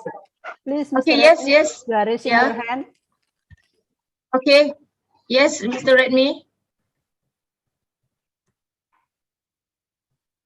Do you want to unmute yourself? We can't hear you. Mr. Redmi,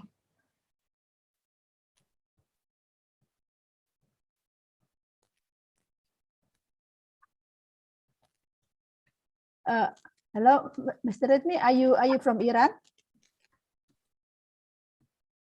You use your device. Who's using your device? Whose name that using the device Redmi Note? Mr. Redmi, you have a question? Irina, can I say something? Yes, please. I'm Jaya from Singapore. Yes.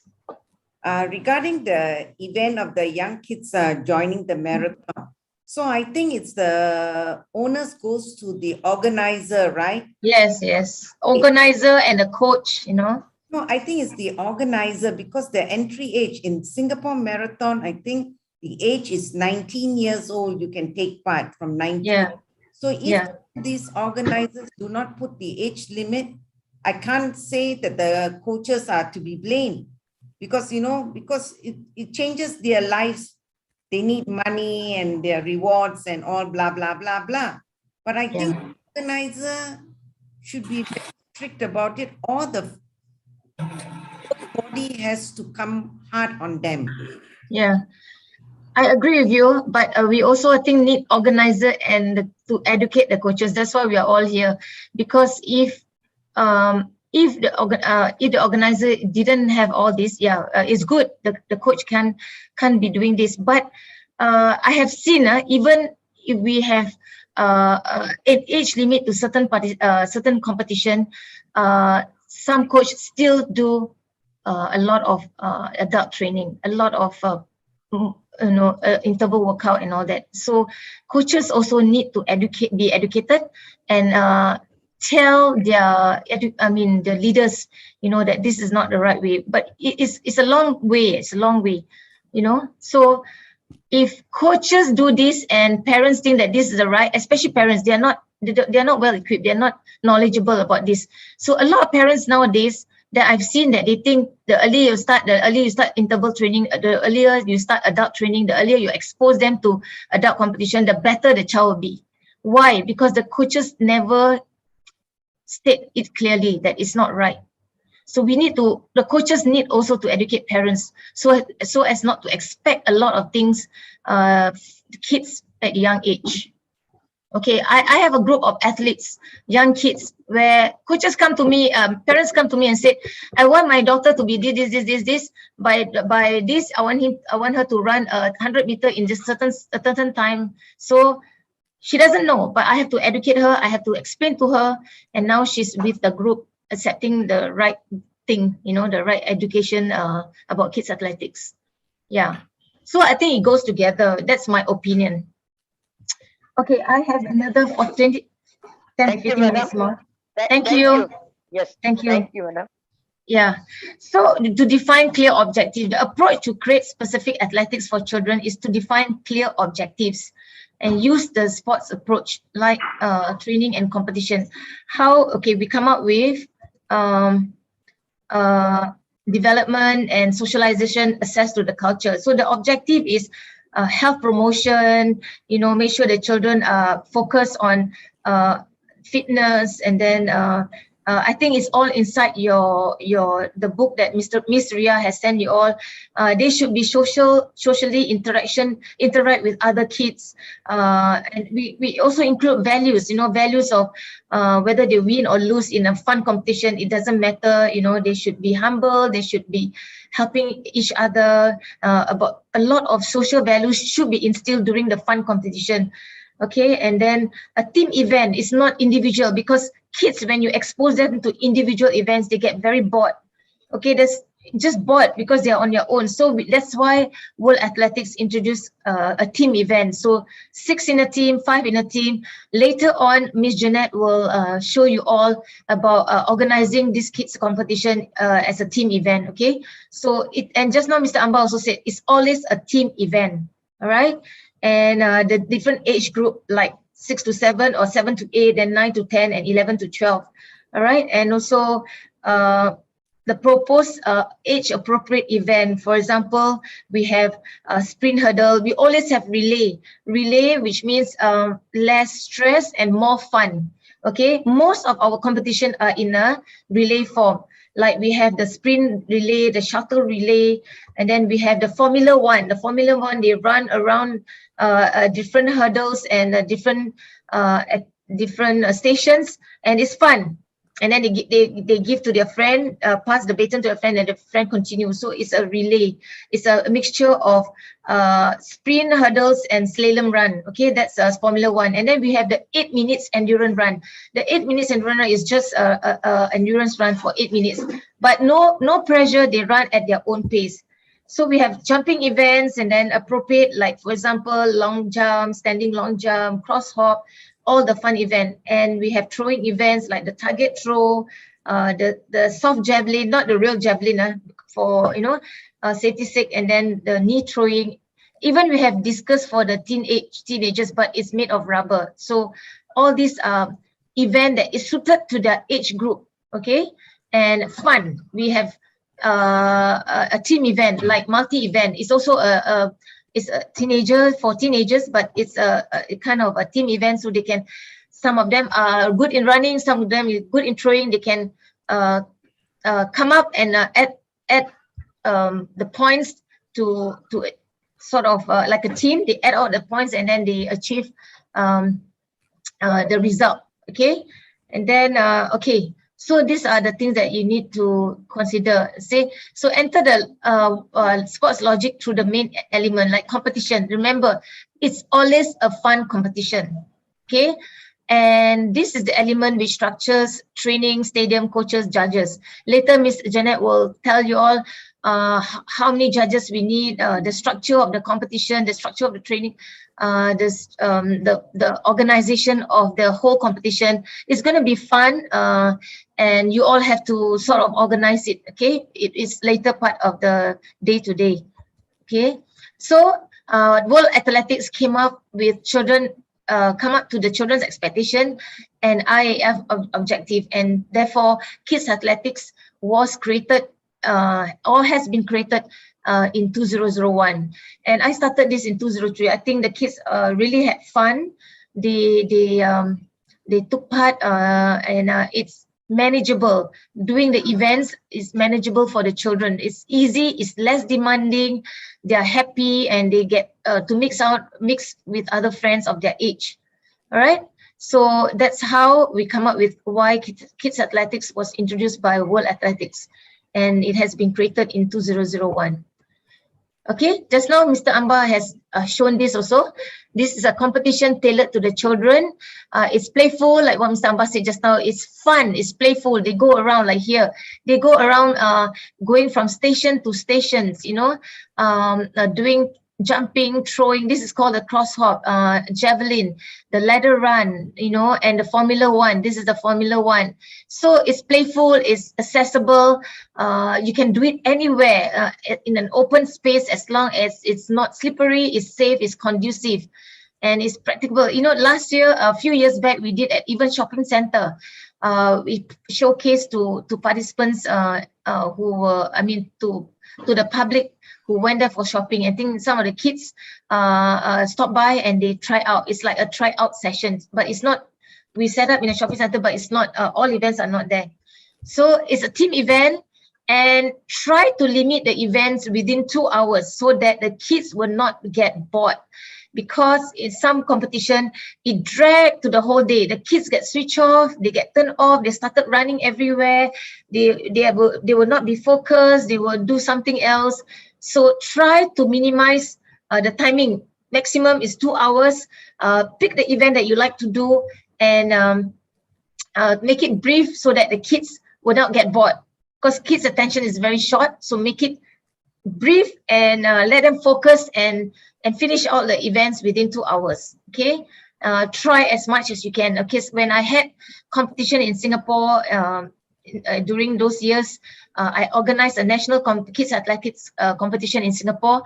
I squeezed the time to 2 hours, and that's why we had lots of volunteers, many volunteers who come out, and we, like for example, cross hop, we have so many stations so that the kids, there's less waiting time. Okay, later on, Miss Janet will explain about the improvised equipment. If you do not have equipment, you can set up cross hop, right, by improvising it, and you can have many stations. So less waiting time. The kids do not have to queue, because if once they have to queue, they get bored. So you have more of cross hopping station, and the kids do not have to wait a long time. They start doing it and they move to the other station. More station, open up more station. Ladder running also. Don't have 2 stations for 50 children. Have 5 stations for 50 children, so kids do not have to wait. So make it brief, okay? And open practice. Let it be open. In Singapore, in 2019, we had the Kids Athletics Festival. Kids came. I organized it. Kids came. They try out. They had fun. It was not a competition. They go out. They have fun. They try out every station. And the end of it, they receive a token. I think they got a pencil case for trying all the station, and they were happy because they had fun trying out the stations. Okay, later I'll show you the slides that we did in Singapore. Okay, and the kids athletics, like I said just now, is for 7 to 12 or 6 to 12 years old, and it can play an active part in education training for all children, and we do not abuse them. We do not start early at a very early age, and we want them to have fun. Okay. Okay, now I'm done with this. I would like to ask any questions? Any questions? It's open to the floor.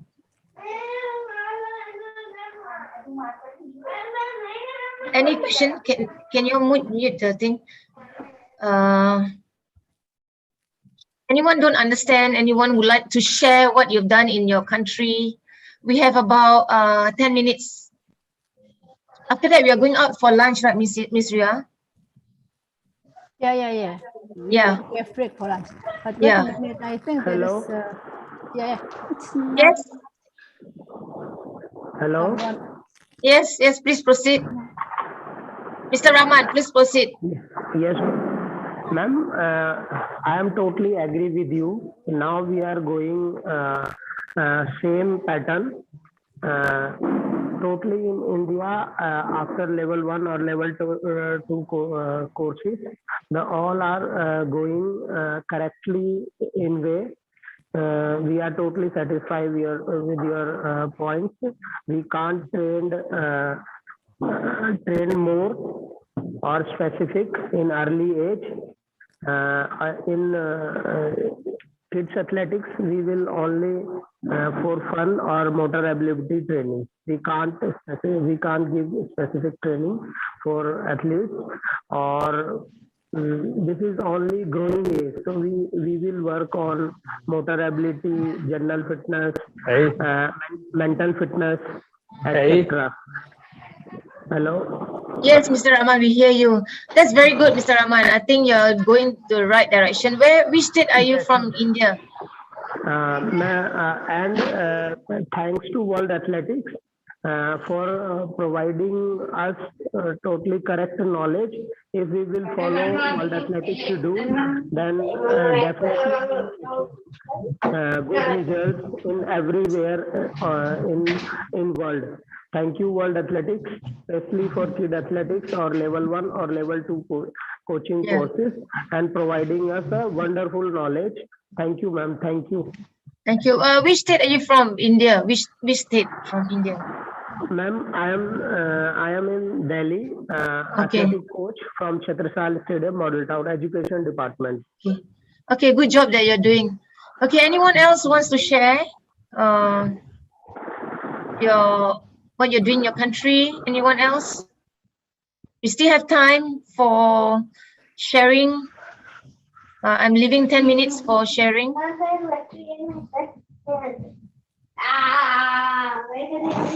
Mr. Dule, do you want to share from Sri Lanka? Do you want to share anything, Mr. Dule? I'm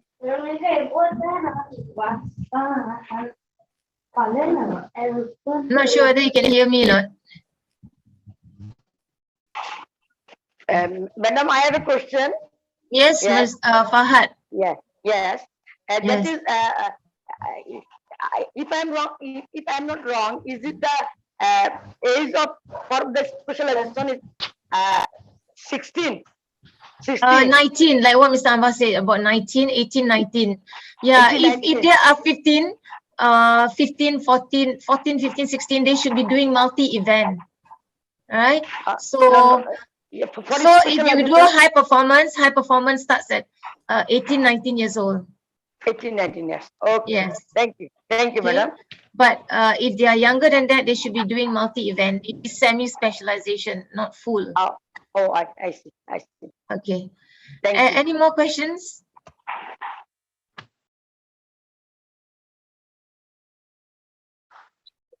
Miss Janet, anything you want to add in?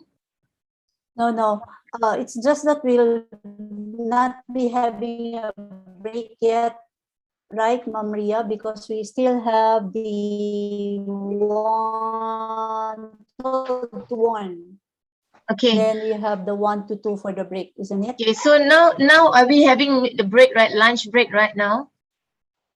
No, we will have break after 1 because After we will 1. finish. So I think I have done with my 1 o'clock. lecture now. I've done, since there's no more questions, I've done with my lecture now, and hand over to Miss Janet, right? Your turn right now. I think it would be Sir Anba first. Sir Anba. Oh, okay. All right. Thank you everyone for listening, and Mr. Amba will take over from here now. Thank you. You may proceed, Mr. Amba. Oh, thank you. Thank you, madam. Okay, just take a fresh up. Just put your hand on the back, sitting down near 2 hours. Yesterday doing reality is very tight. Move it. Yeah, because all the while we're sitting here like a potato couch. Sedentary. This online came, I was busy, but I was only sitting here and I was not active at all. Right. I just really can we give them 1 or 2 minutes? Ask them. Yeah, sure. So we will have break right. for 2 minutes. Thank you. Yeah. Okay, take 5. Those of you who have not taken your tea or coffee, just go and grab it fast. You can bring it down here. You can close the video and go drink or eat. Okay. What they call coffee break. Break or lunch. Snack. Peanuts break. Snack. Only 2 minutes peanuts break. Very pain, like back pain.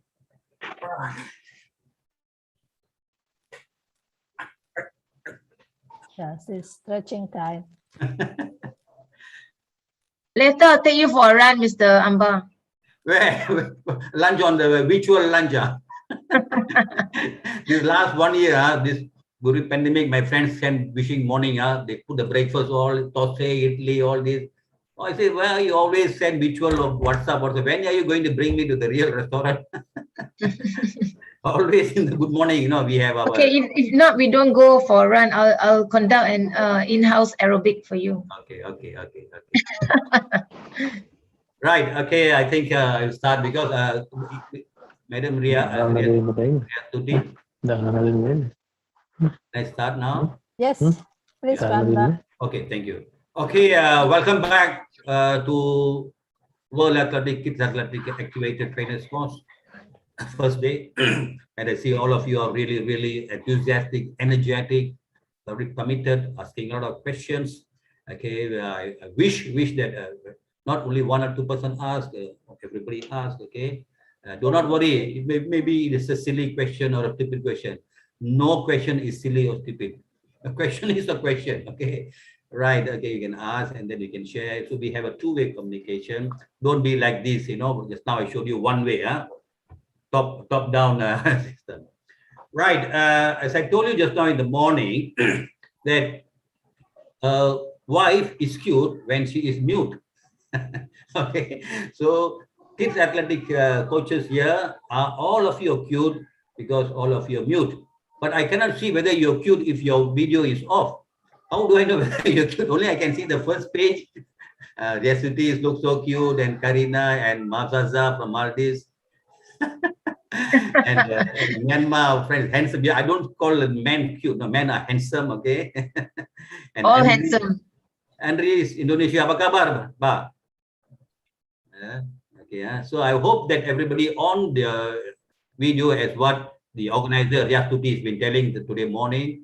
The second page. Oh my God, Siti, where are you? Please show me your face, Siti. Siti, Surendran. Yes, yes.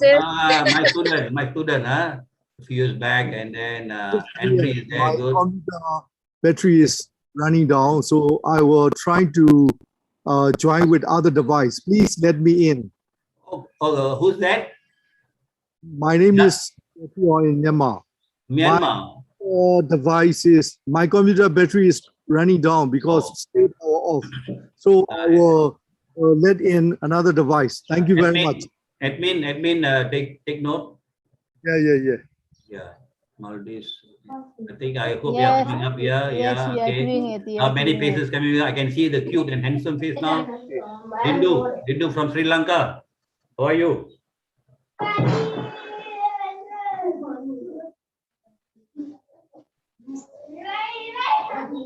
Suba udah senang.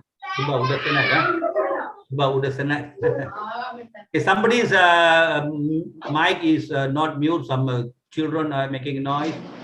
Give you hope. Okay, right. Because I have to. Let me start now. So today my topic will be on kids athletic equipment. As I told you, there is a proverb in English. A picture paints 1,000 words. Okay, so we talk blah blah blah blah blah blah, but you show a picture. Whatever you talk, all in one picture we can see. Okay. It's likewise, a video paints a million words. Maybe we show a video. Whatever you talk, all you can see the video. So we will try our best to show some video where you have a holistic idea what is this all about. Some of you may be aware because you have seen in your country. Some people do the kids athletics. Some of you have not done. Okay. Although as what Karina said is from 2001. 20 years, when the day I asked my coach, they said, no, they don't know what's kids athletic. It's globally introduced from 2001. I and Karina attended the course in Jakarta, the first one when the German, but still, it is not so. By now, it should be, everybody should know. I don't know, for us, some reason, some country they do, and then they put it in the cold storage, and then they open up, In Malay, they call tenggelam timbul. Timbul means it floats. Tenggelam means it goes down to the sea. So sometimes it comes up, sometimes it goes down. So now, okay, we will try to show some local video on kids athletic and also international, so you have a rough idea. Okay. Right. Let me now share the screen, and I hope all of you are mute and on your video.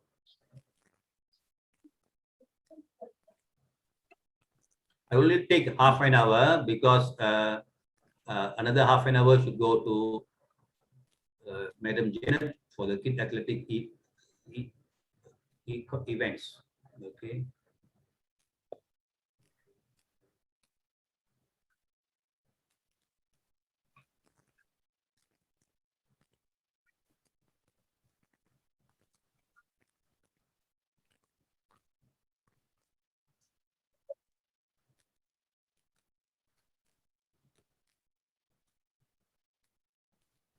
Are you all ready? I'm ready. Are you all ready? Yes, we are ready. I only get one sound only. So Yes, we are ready. thank you. That's good. Okay, now Yes, we are. we shall take off now. Tie your safety belt. Okay. Boeing 707 is going to flight now, right? World Athletics Activator or Trainer course online. Okay. This is actually the nice kids athletic, the colorful, you know.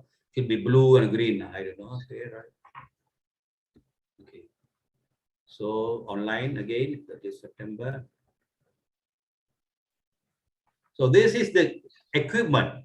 If you buy, maybe most of the country they have, even the province, like in Malaysia, every province was issued this bag, this big bag here. Can you see the bag here?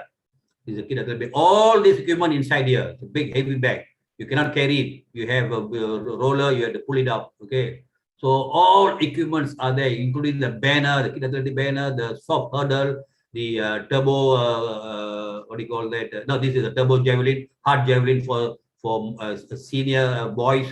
This is for children, very soft javelin. Okay, kids javelin. You have a discus, you have the rubber ring, all colorful. It looks so colorful. Okay, this is the cross hop from 0, 1, all this will be there. Okay, so this is the kid athletic equipment summarized. So you can purchase this through your association, or you can borrow if you're in a country. Every province or state have it, and you make a arrangement, do some communication, and then you can use it for the community. This is not used every day. You all know kid athletic, you don't do it every day. Competition, you organize a competition 1 month once or 1.5 months, then you go then you come back to 1 month. Okay, Unit will talk about it. Okay, production. The use of material is required for children to practice athletics. Okay, the materials are required for children to practice athletics. Instructors should do their utmost to provide a package of various and numerous materials. So here they put instructor, actually your activator. I should change this to activators or trainers to do the utmost to provide a package of various. So your equipment should be various. Don't just have 1 or 2. Okay. Sometimes you see in the picture, you will see the kid athletic, 2 teams will compete together. 2 teams will compete together, or 3 teams will compete together. Why? Because they have many of that equipment. So they can. If not, you have only 1 bag. You cannot do 2 teams together or 3 teams together. So you will do 1 team or in 1 station, the other team in another station, another team in another station. So if you have 5, 6 teams, if you have 5, 6 events, they will be there and they're doing. Okay. So your job, the activator should do the utmost. You must be more creative. If you don't have, we will also show you how to improvise equipment with local materials. Let us first give some information relative to the required training venue for children to do athletics. The training venue is not necessarily a formal stadium. Okay. No need to have stadium. Last time when the kid athletic was introduced, somebody saw that, you know, in a video, they did it in a stadium, and then we asked one of the province to do. No, we don't have a stadium. The stadium is always be locked. They won't allow us. No, it's just you saw the video. It's just it's a demonstration. You can do it anywhere. Okay, don't get the conception when that one they did in the stadium. I also must do the stadium. So this is why, because kid athletic, as you know, you can do it anywhere. Even in the desert, even in the war-torn Palestine, in the hill, okay, wherever where you have a safe and square 40 to 60, you can do. But very important, the safety. You can talk about equipment, but you must always consider the safety, because safety is the priority there. Because it's not your children. The parents send to you for the kid athletic competition, because they know you are a competent trainer, you're a competent activator. So always make sure the safety of the children. Okay. If it is yours, all the 30 children is yours, that no problem, no problem. For kids athletics practice, the main practical factor to be considered as far as the training venue is concerned is the safety of the children. Okay, think of that. Okay, safety. The second factor is the quality of the practicing area. So the area should be pleasant, not slippery. Then you do not have a nice place. Just the corner, there is a drain going on, a big drain. If the kids run fast, they fall inside the drain. So try to avoid all these things. So always want the safety. So do not have a feel, it's a lot of holes there, holes there, holes here, a lot of stones, rough stones. Make it, try to have a just 40 by 60, just decent one thing, and you can come down. Or you can go inside the hall, indoor, or a badminton court is just nice. So here you see, it's open. Okay, you see, look here. So nice. They organize the parents, the young children, all are interested to see. They stand. There is no seat also. They stand and see because the organizer doing a very nice competition. So this equipment, they use the cones here, or they call it the markers. They have a rubber ring. See this? I think it's a relay. Okay. And here you see it's a nice place here. I think see the flags all there. So you can decorate with small flags. Okay? So this is the pole jumping. It's not a pole vault. Don't call pole vault. It's a pole jumping. So actually they should start from here. They start from here. From here they land here 1 point. They land here 5 points, and so on. 5, 4, 3, 2, 1. So you should have a nice starting place. I don't know why they didn't do like here. You see, they put throwing. This is throwing area. This is a jumping area. This is the running area. So you must divide that. That will come to later when Janet is talking about. So all the cones, the measuring tape, already nice there, beautiful. So all these are equipment. This is the hurdle, the soft safety foam hurdle. And this is a fiber pole. If you don't have this, no problem. You can use a bamboo. Okay, nice short bamboo, strong bamboo you can use, or a flag, aluminium, pole, flag pole. Good. Okay. Why is such equipment necessary to practice athletics for children? By doing that, they'll go to athletics. To motivate them, these equipments motivate them. So colorful, it's so light, it is so, what do you call that, safe. They would not have fear. To vary the situation, okay, to vary the situation, equipment. To improve the learning, you give them feedback. When they know that this equipment will give feedback, right? Motivation. Let us see the motivation. What the motivation? Because we saw here, motivate, feedback, and the thing. Let us see here. The youngest children. So if you are doing the children, is say age about 7, 8. So when they come, they see this like a toy for them. So colorful, so nice, rubber. And there is one javelin is called vortex. The javelin, if you see the book, got 3 types of javelin. One is the foam javelin or the kids javelin. One is the what do you call it, hard one, and the other one is like a rocket, small one, like a bomb. You throw that. Yeah. There's a sound if you throw them. Very nice. It's a sound. There is a whistle inside that one. It's called vortex. It's called vortex. And if you throw slow, you can't hear that. So it's made such a way that the children must throw it very hard, fast, and then you can whistle. Yeah. You need the whistle, huh? Yeah. So that will motivate them to throw far. Yeah. So this is motivation. This is the motivation. Yes. Exactly what he said. So the youngest children regard the equipment as toys, and older children regard it as a support for identification with champions. So older children, those who the age of 10, 12, they think, oh, same, the javelin, same like the Olympic champion, the discus is same thing like that. So they regard to identifying with the champions. But children, young one, is like a toy. Providing children with available materials, which are many different, are suitable for them. And it's a very significant factor of motivation. It really gives motivation because it's safe, it is light, it's colorful, And equipment again, like look here, see, this is overall picture, holistic picture, nicely set up, big area. Okay, so they have some hurdles here, you see hurdles here, they have hurdles here, they have throwing area, quite fast, not very big. Yeah, it's nice there. Yeah. Okay, the equipment is the main source of variety of the presented training situation. So, right, variety is the spice of life. Okay, don't have the same equipment. Variety is the spice of life. Your event should be variety. Your equipment should be variety. With the instructions, yeah, here comes the instructors or the activators or the trainers' imagination. You must be imaginative. You must be creative, you know, so to have your own thing. Later you see, Janet will show you a beautiful video. I was so impressed. My God, the Philippines are very, you know, very crafted, no? They are good in craft. Okay. Here comes the equipment. Okay, now equipment is a feedback. Just now we saw it gives a motivation. When we see here, you see, it's motivate feedback. So now we know motivation because thing, and this also gives the feedback among the action for young children. You know, they consider this as a safety. You know, colorful. You know, and variety. So equipment, which material can be used for children? So what material can be used for children? Okay. So if you are lucky, if your association is have a good funding, they can buy the equipment. That equipment, the local one from China. When last time, a few years ago, when I ordered, it was about 1,000 US before, a few years back. Now, because of this economic and all these things, maybe now a bit higher, maybe 1,002. But it was before, it was 800. When I first ordered, it was 800 US. You can afford to buy.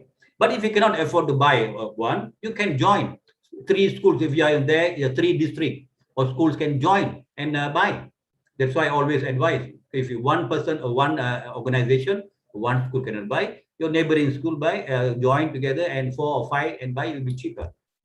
And somebody take care of the thing, you know, very important safekeeping. And you're not using it every day. Using 1 month here, and then another school can take it and then come back again here. So those which are especially designed for them. So they are especially designed for you saw just now. The equipment frame made from local material. Okay, all local material like your tire, your bamboo, your banana box, your whatever it is, your jerry can, you know, the jerry can, you know, where you buy petrol or you buy milk, you know. Existing equipment. You also can use from other sport. You know, like soccer. If you go soccer, there are some equipment soccer they use, you know, for the dribbling. You can use that also, or maybe other sports also. So, and then also we will teach you. Janet will show you the afternoon, today afternoon after lunch, to improvise equipment. If you cannot afford, you can to make your own. So the equipment designed for children, it is suitable for children. Children like it. It is reassuring for them. Make them confident, reassuring for them. So more colorful. You see, this is the company from China. Maybe if you are interested, you can tell to Mr. Riyastuti, I can pass the address. Maybe Riyastuti or maybe RDC can organize also if you're interested through your association. So you must go and sell this to your association. Like you, Myanmar and Iran, both the general secretary here, no problem. But your general secretary is here, so you must go and convey.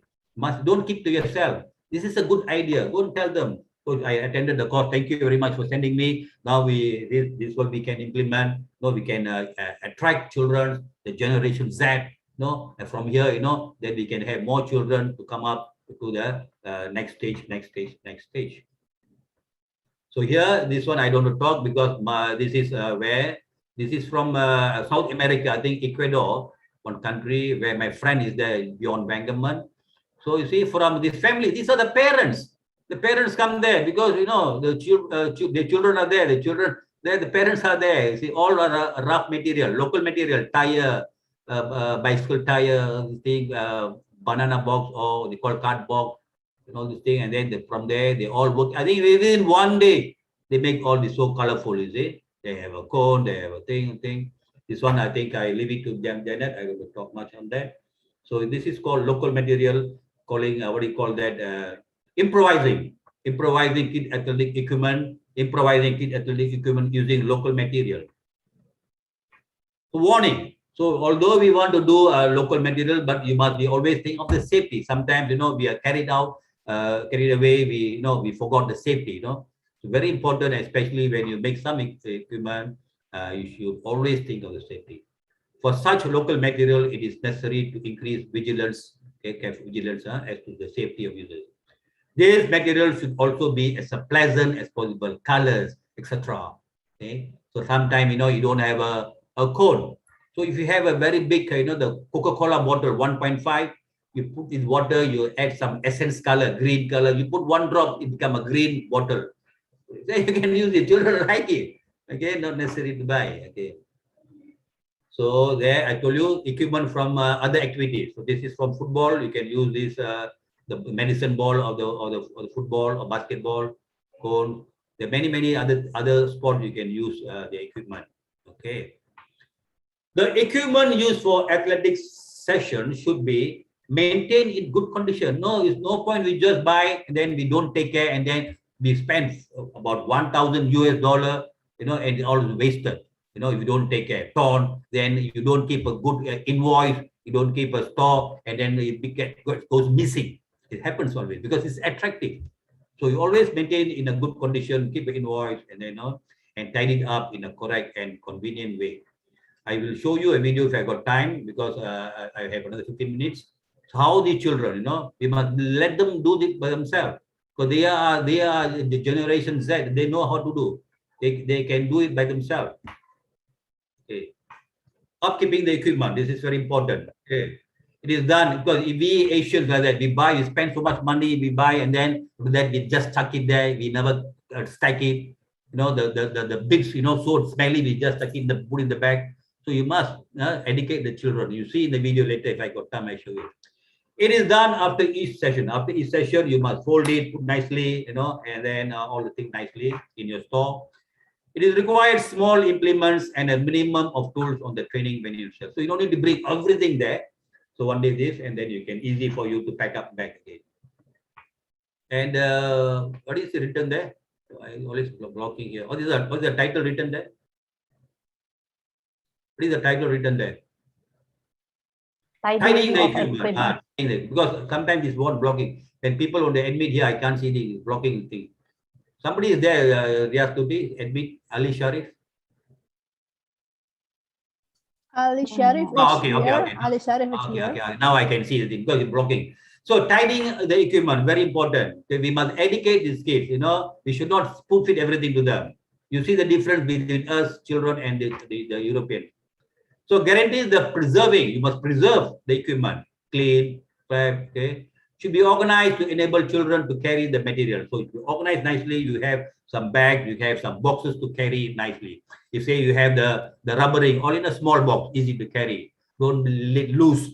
If you have the kit, the bits, the t-shirt, the thing, in a plastic, so all be nicely. Okay. There, okay, there.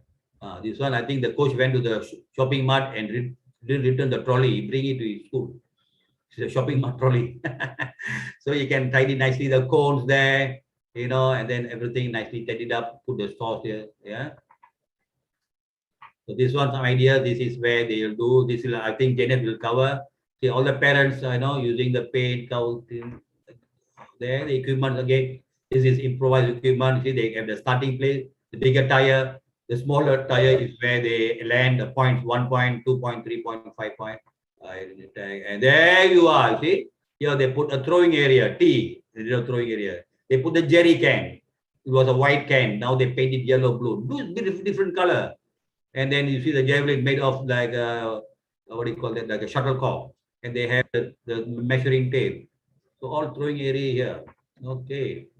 And it's another javelin. Okay. And the hurdle, you see, they use some sort of a box only. The hurdle there, the banana box. They call banana box. In the European countries, they put banana inside here and pack it and send to export to other countries. See, this is in Malaysia. See, we use the thing, we use the grass. So there is no much cone. So we draw a white line there to all the way the Formula One. And then we have cone, the mat to roll.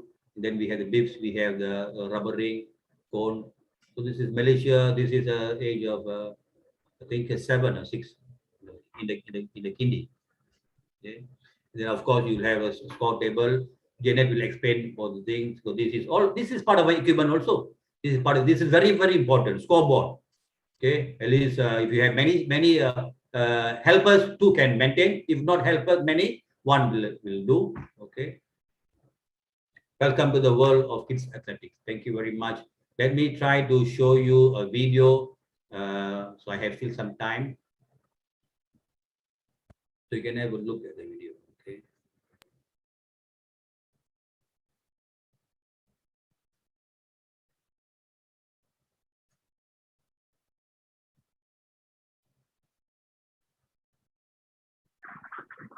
Hello, Yeah. sir. Any? Hello. Yeah, Raman. Yes, sir. Raman Yes, is the sir. one always asking question. What about the others? Sir, any scientific method to plan kids athletic program? What is the Raman? Any scientific method to plan kids athletics program? No need to be scientific. This is just simple. No need to be very scientific. This is not high performance. Okay. Don't go and learn some scientific. Just let him enjoy. Let him enjoy. Okay. No need to go and do the biomechanics or something like that. Even when they throw the javelin, no need to go and correct it. Let them free. Let them be free.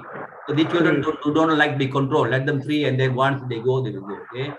Sometimes maybe like the pole jumping. The pole jumping is not for 6, 7, 8 years. Pole jumping will go around 10, 12. So you can little bit show how to pole jumping. Pole jumping for that, maybe a little bit. But other things, I think the running, you show that you demonstrate. You will see here, you demonstrate and they see. Children are very good imitators. Children are very good imitators. They imitate exactly what you do. So no need to explain. No, you okay, put your leg up there like this, your hand like this, you throw, hold the javelin. No need. You just show and then let them. Okay, try now. Raman, I think Raman, you want scientific like photo finish, is it? You want a photo finish, is it for? Just make it simple. Make it simple. You know the thing KISS. No KISS. Raman. Okay. What is that? Tell me what is KISS. KISS. Kids athletics. No. Keep it simple. Keep it simple and short. Kiss. You know how to kiss a girl or not? You know how to kiss a wife, girl? Kiss. Remember the kiss. Keep it simple. Keep it simple. I think, Raman, you have a problem with your mute. It's very, very noisy. Check. I think your fan is something running. Okay, let me get the video. This is a nice video where they show you about. Raman wants to ask question, right, Raman? Yeah. Raman, can you wait for a while? Let me check these things. Yeah. Just for a while. After that, I will. Sir, I agree with you, but unfortunately, South Asian countries arrange many competition for kids. Many kids like to participate in this competition. Then I can see early specialization. Can you write it in the chat box? Your audio is very poor. Can you write it in the chat box, please? Sir? Put it in the chat box. You have a problem with your mic there. Very, very noisy. Okay.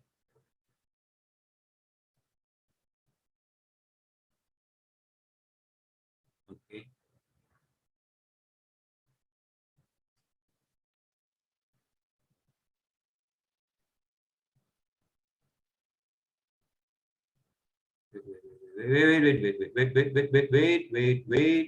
Wait.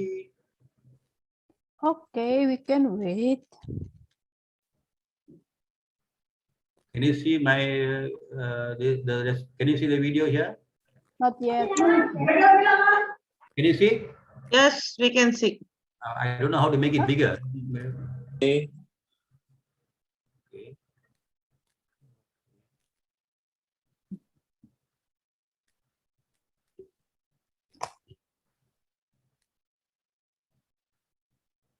Can you see it? No, sir, no. Not yet. For the sessions There, in athletic that's it. schools, Yes. the fun Can you see? Yes. Good. Yes. Yes, Can, It's huh? already playing. How is the Yes. sound? Is the audio okay? Okay, sir. It is working a while ago. Athletics Federation recommends training using event stations. Such form of exercise which is appropriate to learn the motor skills and to progress in physical abilities is also an excellent way for children to acquire autonomy. The video we are going to show you is revealing of what 9-10-year-old children can do on their own. It was shot during a session of athletics at Oneway Primary School in Toulouse, south of France.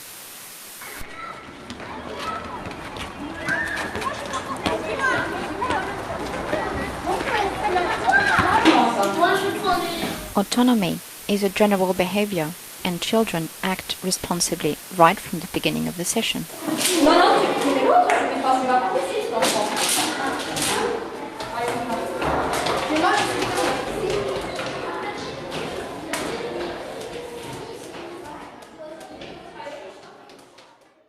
They can easily access the equipment themselves. It is ready to use and stored tidily in boxes.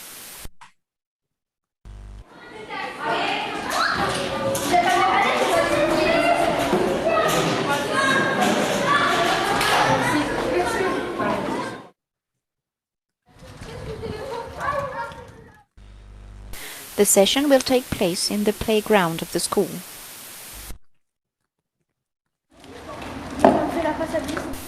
As soon as the children arrive in the playground, they set up the equipment on the event stations. The equipment is set up over lines drawn by the children themselves.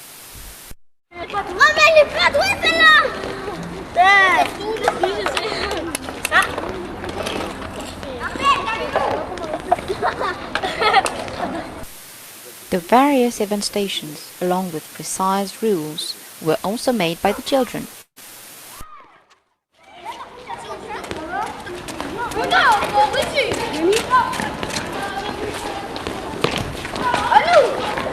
In turn, the children conduct the warm-up for their team.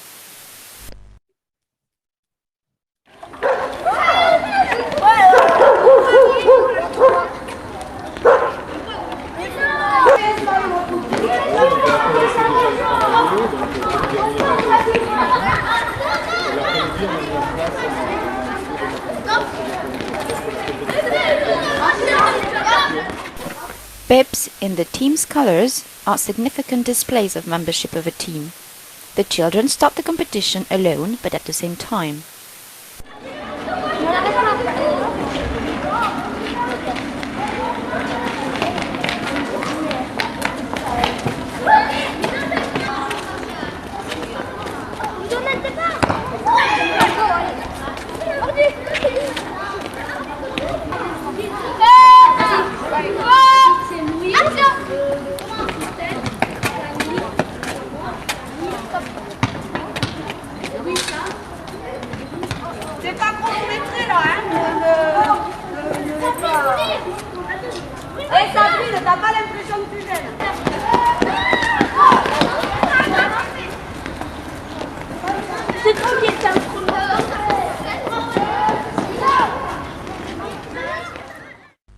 Each team begins with one event and the children evaluate themselves.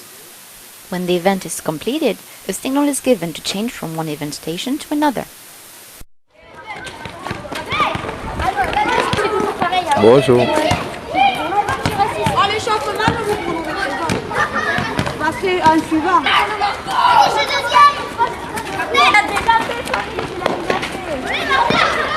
Donc tout le monde est passé. Here again, autonomy in the evaluation and in the development of the competition. Je vais enregistrer le record.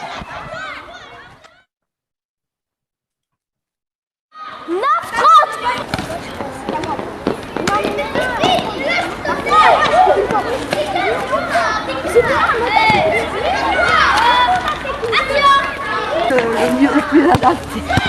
Mais on était bien d'accord. Mais là, c'est bien. Faut pas d'accord parce que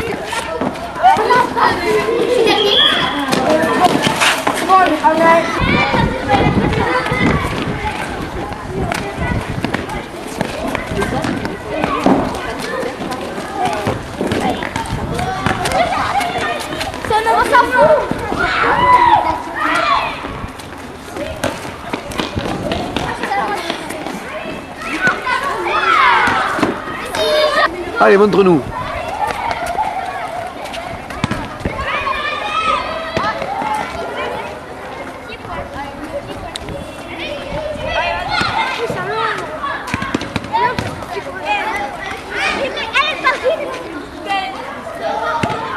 Allez, lâche le bras. Comme ça, là. Ouais. Once all the children have completed all the events, the session is finished.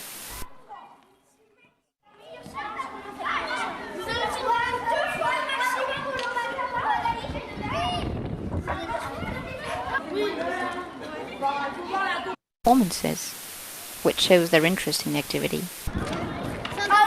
148 points. The equipment is put away in the place meant for it and is tidied up very well. But there can be some little surprises sometimes.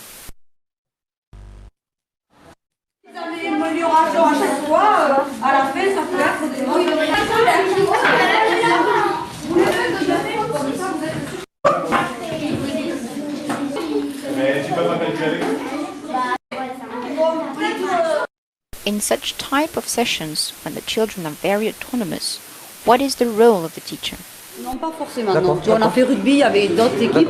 Elle reste au fil des séances. Oui, ça s'est amélioré, mais ça, on l'a déjà fait. On avait fait, mais on n'a pas tout changé. Ça, c'est ce qu'ils ont proposé de changer. Là, on a fait la course, facile.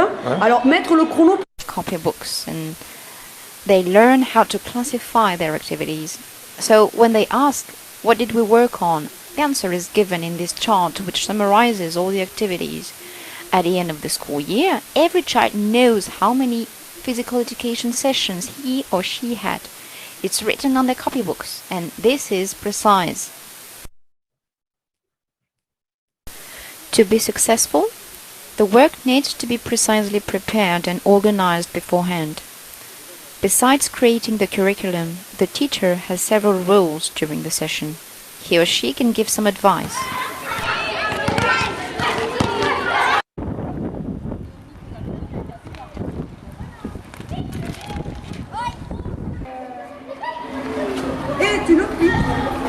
Teacher has to be constructive and encourage the children.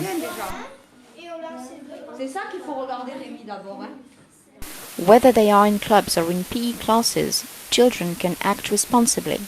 The notion of autonomy in education is praised mostly by the national education institutions, sometimes to the detriment of the objectives of a given event. Instructors still have to try and give children autonomy.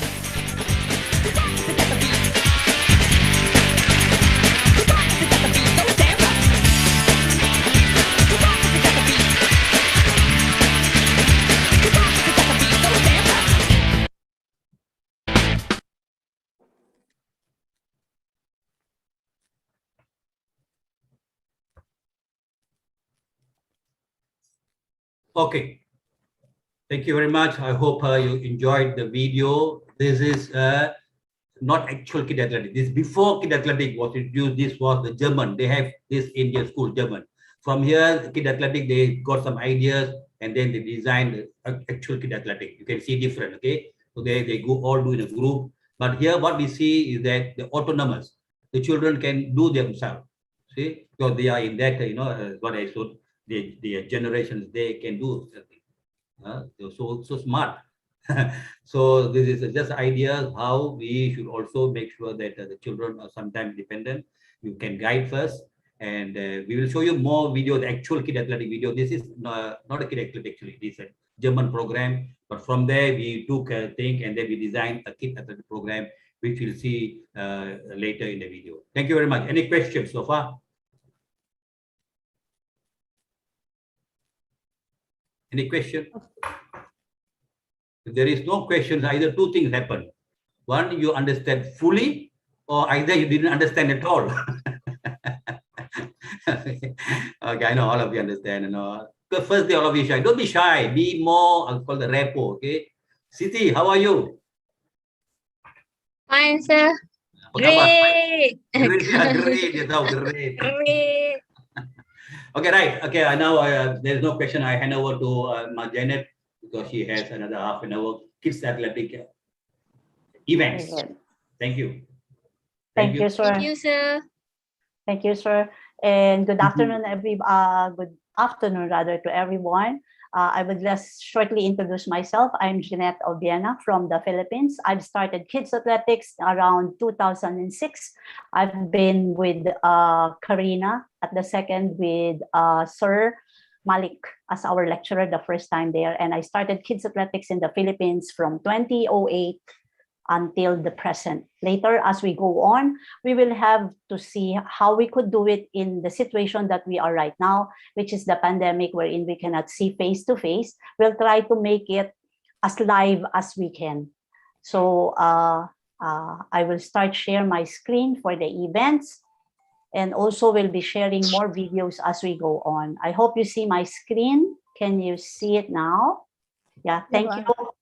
Okay. I'll start it right away. All the arguments were put forward, like what you have said that Sir Anba and Ma'am Karina have given you a while ago, the knowledge of the children, and then the analysis of the athletics, that the event that we are, given approach led by the IAAF, which is right now the World Athletics, proposed the kids athletics. What are in the kids athletics? Okay. This is a form of competition, is original and tailored to the children of the four following reasons. The selection of events, which are really for the kids, as you have listened a while ago, that there are only elitists for the association or been early of the events. So there's no really event for kids, as what Ma'am Karina have told you a while ago, right? And the implementation of the events. Here, our events at Kids Athletics, that we wanted to be having more fun and enjoyment so that we could get the kids to be with us and bring them to the elite level, as what Ma'am Karina told you, that we want them to be with us from the early, from here Kids Athletics up to the performance stage. The equipment here and the materials to be used, Sir Amba have given you that there are, the equipment is one thing that would initiate and gets the kids' attention for them to what? To try, to be part of it, to try it, to test it, and to what? To feel the enjoyment and fun of that activity that you have. And the materials, of course, that we will be doing, if ever we don't have materials, the first thing, very, very important, is the safety of what the materials that we will be doing. Later on in the afternoon, I'll give you some more regarding the improvised equipment making. And of course, the organization of the competition. You have given already an idea that the organization of the competition won't take so long. It would be only 2 hours. Within the 2 hours, we have already the competition, the warm-up, up to the presentation of the certificates to all the kids, as everybody has participated, and even the souvenirs given to every child. So the selection of events, we have running or races, then we have jumps and throw. These are all doing simultaneously, and it is suitable for all children, and it is the preparatory to the official events. We're not doing any other events. We are still at the athletics event. It's just that we're making it suitable for the children, and we are preparing them to the official one. So they are classified according to the age categories and following the progression in terms of difficulty for the 7 to 8 years old, the 9 to 10 years old, and the 11 to 12 years old. You will see the events. So here are the events for the 7 to 8-year-old difficulty. We have the sprint hurdle shuttle relay. We have the 8 minutes endurance run. We have the Formula 1, the forward squat jump, the ladder running, the cross hopping, the rope skipping, the triple jump within a limited area, the kids javelin throw, the knee throwing, and the target throw over a barrier. What are all these events? We'll have them one by one. So you could see here is the sprint hurdle shuttle relay.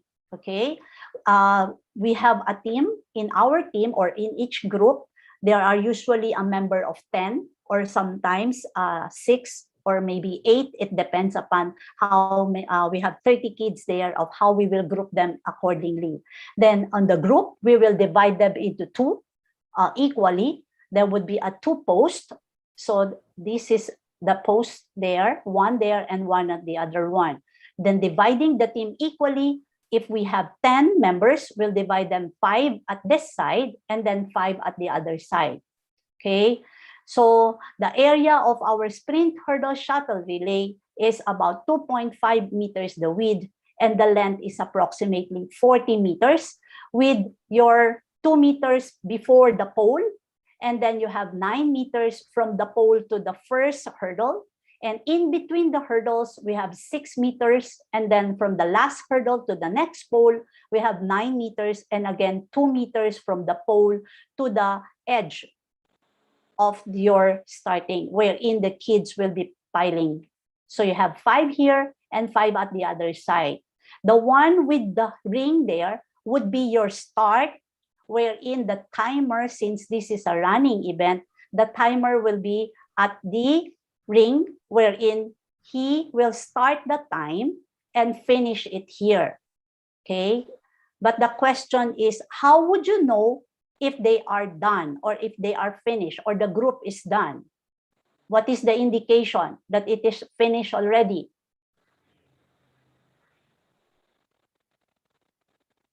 Remember, they are in group, in team. So we divide them into 2, 5 here and 5 at the other side. And our event is a sprint hurdle shuttle relay. So the 5 here, how would they do? How would we know if they're finished? The timer would be at the side of the start. Of course, he will also be staying at the finish. So these 5 will be running. These kids from this side would only be running, going to here, and they would pass the baton to the runner. And then the one who passed the baton will be in queue at the last there. And then the one here who get the baton will now run over the hurdles. And then he will now pass again the baton to the next queue here. And he will be queuing at the back. Okay, and it will go so on and so forth until the 5th runner who's originally here will get back here. So if it is the 5th runner from the original, he will run first and give the baton and then queue until his turn comes. He will now run over and then have his position here. Then that's the time now the timer will stop the clock. So it means from where they started, they need to get back to their original post to be said that they have finished the event. Okay? Did you get it? Is there any question with the sprint hurdle shuttle relay? All clear. It's clear. It's clear. No question? None, No ma'am. question. Okay, no question as of now. As was Anba said, there are 2 only. It's either you get it, you clearly get it, or you didn't get it. Okay, now we go to the next. Here is now the 8 minutes endurance run. As you could see our area, we have 25 meter for the width and we have 50 meter for the length. So there are 6 posts. Okay, at the figure, they are given only 3 teams, wherein this team, let's say, is team 1, and then the other team here is team 2, and this one is team 3. But here you could see that there is an arrow as to where they would run. Okay, it is the direction of the running, and they would be given an 8 minutes only to run as many rounds as they can. And everybody starts at the same time. So no one will be left at the post for that team, even for this team and this team. Everybody run at the same time to the direction where the arrow is pointing. And how would we know as to who's the team winning? Okay, here they will either at this post, there is a team leader there for this team and this team and this team also. The team leader either have a straw tie, which is a circular, wherein he will or she will be giving to the athletes who will cross at his post, and he will give it only to his team member. He will not give it to team 2 nor team 3, only for team 1. Okay, if 3 of members of team 1 pass there, he will give them, the 3 of them, 1 each. Okay, so the one that you will give to the athletes or the kids, either you can put a straw tie, or if you could the tie for the hair of the kids, there are so many colors, right? So that one you could also select it for the color, because every team has their color. So that color now you can give it to the kid who will pass there. And then after the 8 minutes, then the team leader here now will be what? Counting how many was been given to the kid. You will get everything from the 10 kids now. How many would all of them get? And then you will add it together. The most number of tie or the hair tie of the kids been get, that team will win. Okay. So did you get it? So Janet, the team leader, yes, for each team, the team leader doesn't run, right? No. Yeah, he will just be staying on the post. Okay.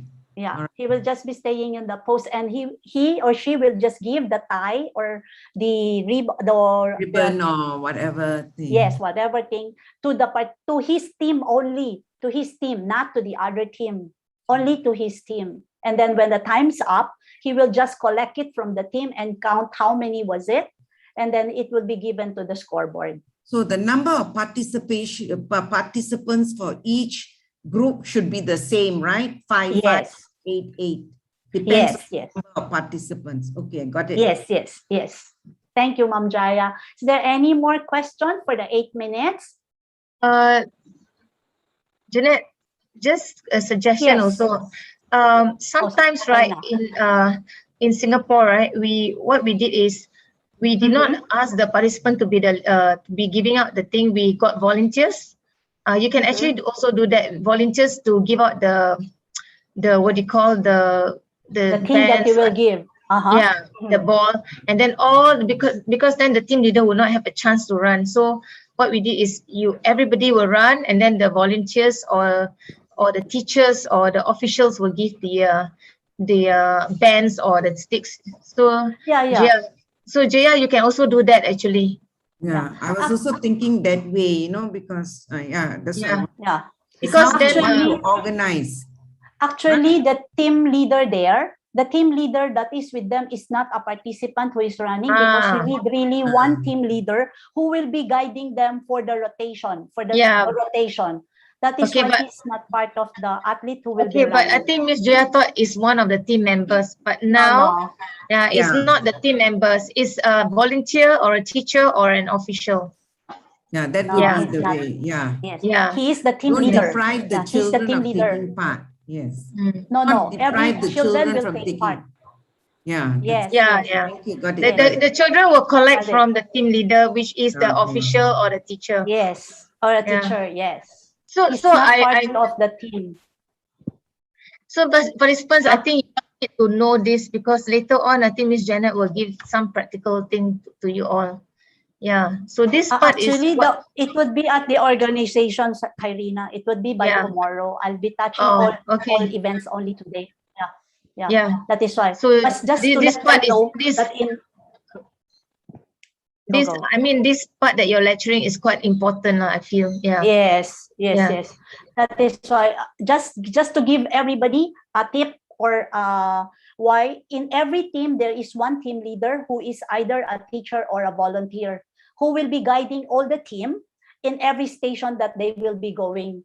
So they won't take part. They will just be the guiding person to guide them as to what station they should be, because there shouldn't be 2 teams in one station. It should only be one team at a station, so that they could rotate and finish it at the time that every station have been done by the teams.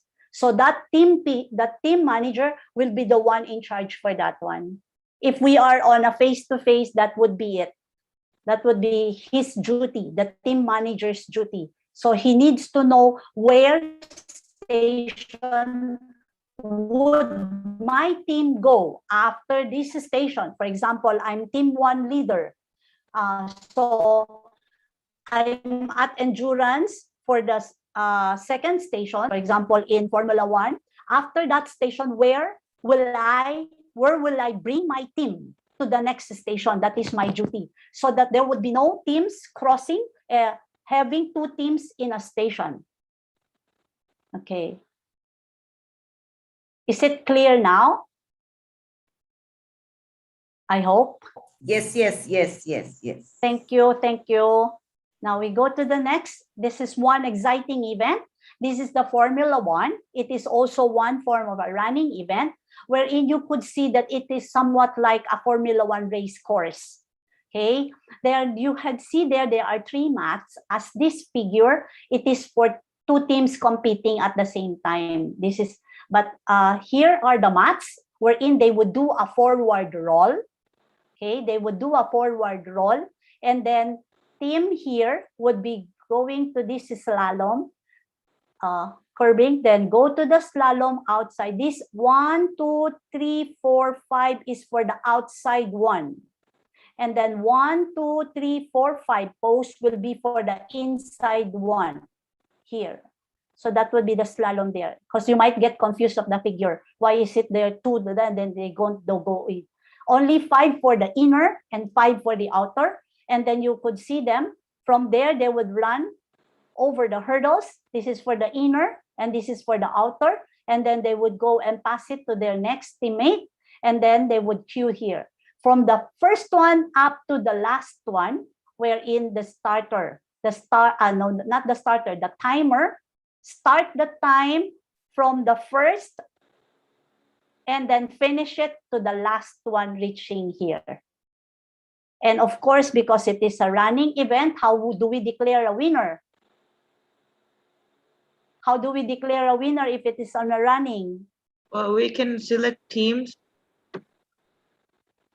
Now, in competition, if we have a competition, how would we declare a team wins? Best time.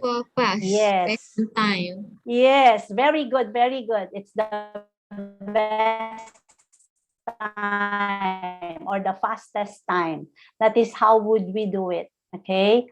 So this is the Formula 1. Is there any question for Formula 1? Is there any question? Or everybody is already thinking for lunch? Sorry.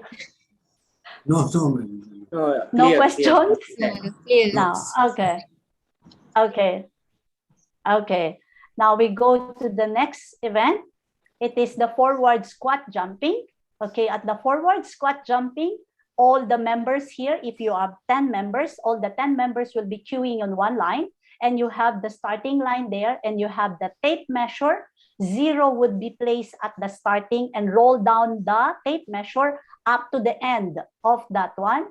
And you'll be having a stick with you or anything that would be your marker for the jumper. First member to jump, and then you will put the stick there. Okay. And then the next member will be at the back to stand. The foot would be, the stick would be here, the foot would be there, and then they would jump. And then the stick would be here again, the foot would be here again. One thing just to be very important with this one, what you start for team 1 will be the same for the rest. I mean, the starting of your basis to measure, or you put the stick. If you put the stick at the back of the foot from the first group that you made it up to the 6th group, it should be the same so that everybody would be fairly measured. So then everybody would be queue and then line there, followed by the second one, and then the third one jump until the end of the 10th member of the team. And then to whatever they land on the last one, the measurement will now be what? The measure of the team. It would be the measurement for the team. Accumulated jump, in short. So everybody gets his chance to make a jump, and then the farther them they can go, it is in one measurement only for one team. Okay, and how do we know if they are the winner? Of course, this is jumping. It is the what? Distance. The farthest. Yes, very good. The farthest distance that the team could go. So that would be their score, the score of the team. Okay. Is there a question for the forward squat jumping? Understand. If you have question or if there's anything that is not clear, just raise a question. Yeah. Yes, before I go next. One participant only can jump one only. One chance only. Yeah. Oh, that's a very good Or they can question. read Okay, again. because in every.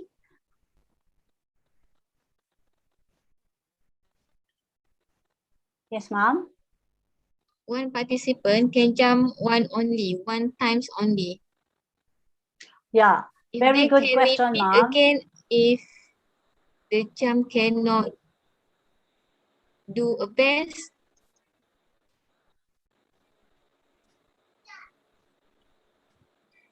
Okay, that's a very good question. In all the station of the events of the kids athletics, they will be given 2 chances to make an attempt. For example, for the running, you have 2 chances to make it, but definitely you have to finish first everything. Like for this forward squat jumping, everybody should jump first and get the first trial. So the first trial now will be listed, and then they got another chance to do it from the start again of the first jumper up to the 10th jumper. And then to whatever the farthest jump between the 2 trial will be the one listed for the team. Did you get it?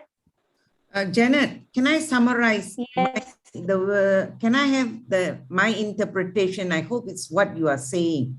So the first runner, first jump. He jumps to this. Can you see my pointer? No. No. Able to see. Okay. He jumps to the first part. Then it's measured. Then he goes to the second one. It's measured. Then he goes to the third one. He's measured. Is that your interpretation? No, it means no. It means, for example, there are 5 here, right? You see this? Yeah. This one jump and then up to here. Then you'll put a stick there to measure for and then him. the But it will not second jumper comes over here. Am I right? Yes. Yes, the second yes. is here, and then it's measured. Then he goes over here. The jumper comes here, measured, and then okay, got it. So the landing point of the first person. That's it. So the landing point of the first person will be the starting point of the second person. Second one, yes. Yeah. The landing. Yes. That's why I said it is the start of the second jumper or the third jumper. Yes, that's why. Yes. That is why I said it's an accumulated jump. Accumulated. Yeah. So the measurement is taken from the back, right? The back where it lands. Yes, from the last, the 10th. The nearest to from the 10th start jumper. to the line, takeoff line. Okay, got it. Okay. Yeah. How many distance? Yeah. And they were given what? How many distance? How many distance? Distance. No. Sport jump. I think two tries. There is no distance because they will be the one to make the distance. So how far that they would be jumping, the 5 kids, for example, one is here, then it was there, then the next one would be here, and then the third jumper would be here. For example, there are only 3, then to whatever the score here of the measure, that would be the score of the team. And then they would be given another trial. So one again there, and then 2 again, and then 3 again. For example, they made it more farther, then the farther distance will be the score of the team. Yeah. Is it The furthest clear? distance will be the winning team. Yeah. Yes, the farthest distance is the winning team. Yes. So that So means it's in it's Formula always One also it's it's the always same. remember it's always a team event. It's not the furthest way jump. It's not What Miss Janet is trying to say that the first person jump, the second person take over, then after that the third person take over. Yes. Landing point of the person that jump takes over until they go to the furthest. That's what Miss Janet is trying to say. So there's no specific distance for the jump. The jump will be determined by how far the participants jump. The last jump, yes. Yes. That's why I said it's the accumulated jump of the 10 members. That's why. Yeah. If they are 6, it's the accumulated of the 6 jumpers there. Yeah. Now Yes, COVID only 5 or 3. Now 2. Yes. 2 only because of now COVID. 2. How boring. Okay. Is it So that clear? means every kids will be getting a chance in 2 chances in Yeah, Formula now One. 2. Yes, yes. We used to yes. have 5, but now COVID 2 only. But I have a question. Yes. Okay. Any more questions for the forward squad? Yes, yes. What's the question? The question is sir. when we do the Formula One, the Mhm. outer line will be the distance will be far, and the inner line, the distance will be shorter. So how can we arrange, minimize that? Do you remember that will be given them 2 trial, right? So first trial, you give team 1 on the inner, team 2 would be at the outer. When you make the second trial, you change the position. Team 1 would be at the outer, team 2 with the inner. So both of them had tried the two path, the inner and the outer, and get the fastest time. Jeanette, can I add in also? Okay, thank you. Yeah. Jeanette, can I add in also? Yeah. Go. Yeah, actually, what World Athletics is trying to tell you is that at young age like that, they need to learn how to overtake. When they are running together, right, in that same road, like what you said, inner lane is an advantage. But at this age, we must teach them to learn how to overtake, not just follow the line. There's no line. There's no line inside the Formula One. They can just run and overtake. So what I did is I always do it on the field. Then we tell the children, overtake if you can. When you overtake, you go to the inner lane. Yeah, just to add also with that one, I don't overtake. You know why? Oh, okay. They bump. That is what I don't want. They bump. Okay. I have an experience that they bump already. Okay, so just to be that's fair fine. for 2 team, what I do is change position. Change Change the position. Then all of them now can try what World Athletics wants us is just so that they could try how to run at the curve, because when you are at the outside, it is more better, but when you're inside, it is more leaner, right? But both of them can try it. They can try both team can try it. Actually you're right. But safety is number 1 for me. Yeah, you're right. My kids don't bump, so they're okay. But you can do that. What Ms. Janet said is a good idea. Yeah. I think leave it to your participants how your kids are. You know. Yeah. But Ms. Janet I think has a good idea. Upon your. Yeah, Ms. Janet says right. How your participants is. Yeah. So Miss Janet said first team run the inner lane, then the one outer, then they take turns. I think it's a good idea. Yeah. Yeah. Any more questions with the forward squad? Because I still have more events, but I think the time is catching on me. Sorry. Now I'll go on ladder running. I'll do a little bit faster because it's catching time. Okay, the speed ladder or the ladder running, it is a distance from the cone to the first edge of the speed ladder is 2.5, and in between it is 0.5. From here up to the edge of the other one, it's 4.5 the distance. Then you have 2.5 to the starting line, also at 2.5. they would be what? Do the running inside the ladder, 1 foot at a time, as in we are doing it, the speed ladder, 1 foot, that you could see the picture here, 1 foot in, then go. And then when they reach here, they will go just turn and then go back again inside, still the same 1 foot going here and touch the cone. Or they would tap their teammate. If we have the baton, we'll pass the baton to the teammate for the next one. From the start of the first up to the 10th one, that would be the time of the team. So since this is a running event, the fastest time will be the one to what? To get the winner. Okay, so that would be the winner. Oh. Ma'am Ria, is it still okay to continue because it's still more down there? It's up to the participant because you have to finish. I mean, this is Yeah. the Yeah. technical matter. So you have to Yeah, finish yeah. it. Yes, please carry on. Yeah, I think I just, yeah, thank you. Please stay on. Okay, I'll do the next one now. The cross hopping. Okay, the cross hopping, it will be given 15 seconds for every participant to do as many as they can. Here, you could see the cross hopping mat. A while ago, it was shown to you. You have at the center, then you have 1, 2, 3, and 4. As I told you, 15 seconds to do one whole sequence. It means that you go 0, 1, 0, 2, 0, 3, 0, 4, 0. That would be counted as 1. Okay, again. So if they would be starting from the center, center 1, center 2, center 3, center 4, center, that is counted as 1. They would be given 15 seconds to make as many as they can. And then every complete round will be counted as 1. Then for every participant, or for example, your team is 5, all of them will do it in 15 seconds. Then we will add all together how many they can do. That would be the score of the whole team. Okay, did you get it?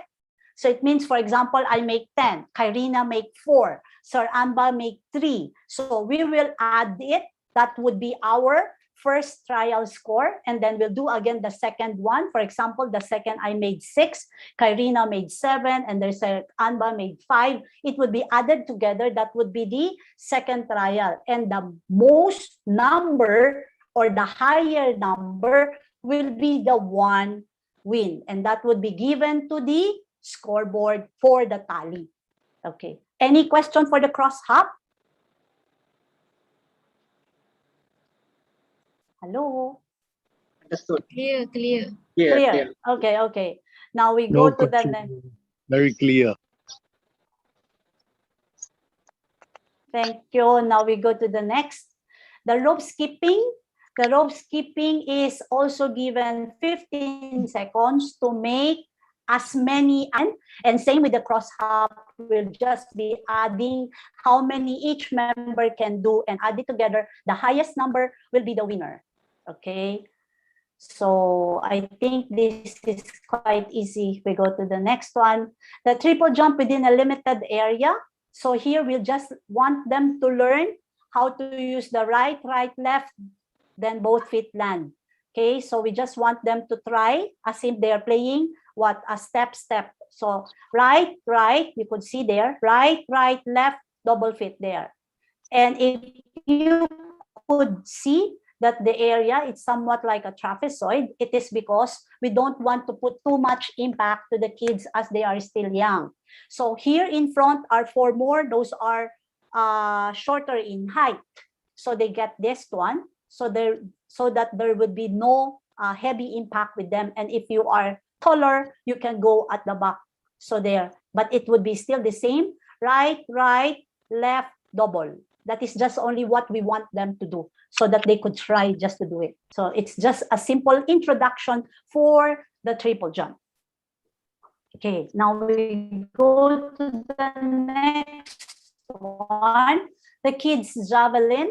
The kids javelin, this is the one that Sir Amba have told you. It is a soft javelin wherein it was thrown. Again, the 0 is there. Then the 0 of the tape measure is also on top of it or under it. And then the meter will be rolled out. And then there is also the 3-step, the introduction for the 3-step.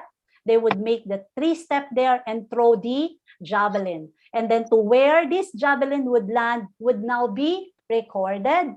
And then to the landing, all of the participants add together, that would be the team score. Okay, that would be the team score. And what I do with here is if ever it lands on a 5.2, for example, 5 meter 10, 5 meter 20, 5 meter 30, I give it 5 meters. If they land it at 5 meter 5, 5 meter 6, 5.6, 5.7, I give them 6, so that there would be already an give them a more morale for them to throw farther so that they could get a higher score. That is how I make the measurement here. Okay, so is there a question for the kids' javelin throw? No question. No question. Okay, now we go to the next event. The knee throwing. The knee throwing, we have here, same, the 0 line there. And then the tape measure is being rolled out. But here the difference is we have a kneeling mat. We put the kneeling mat there so that the kids, when they kneel, they won't be hurt.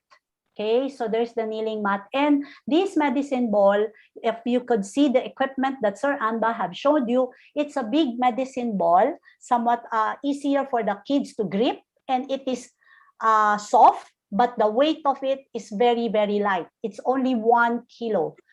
Okay, it's only 1 kilo. And then when they throw, it is from top going down. And then again, the scoring will be to where the ball lands. That would be now the score for every attempt. That would be the score of the team. For the second trial, it would be again added for all the team, and it would be the sum of the second trial would be the score of the team. Between the 2 trials, whichever is the farthest will be the score of the team. Okay, did you get it? Any question for the knee throwing? Janet, is there Yes. a indication of how you want to throw it, or any form of throwing, any manner, for all from the chest there, or the front forward?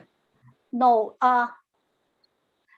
the knee throwing, it is all from head. As you could from see head. the diagram there, that's it. All from head going down, from head Okay. going here. Everything is from there. From the head up, not from the chest forward. Yes. No, no, no. It is from the chest forward. Yes. Thank you. No, from the no, head. from the chest, from the head, not from the chest. Like overhead throw. Yeah, it's like an overhead throw. Yeah. Yes, ma'am. Yes, it's an overhead throw. Yes. Mhm. Okay. Did you get it? Did you get it, Ma'am Jaya?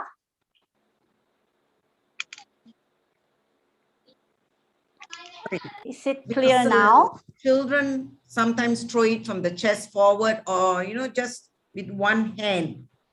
With one hand. So that's why I wanted to know whether it's specific. Knee throwing, it should be from the head throw. That's why.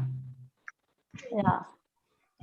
Usually for me, when I put this on the competition, I always put it an overhead kneeling throw for it to be very, very specific, or else it would be Yes. so many different directions. Yes. For Yeah, me, I that's always the put it overhead kneeling throw. Yeah. That's how I do it there.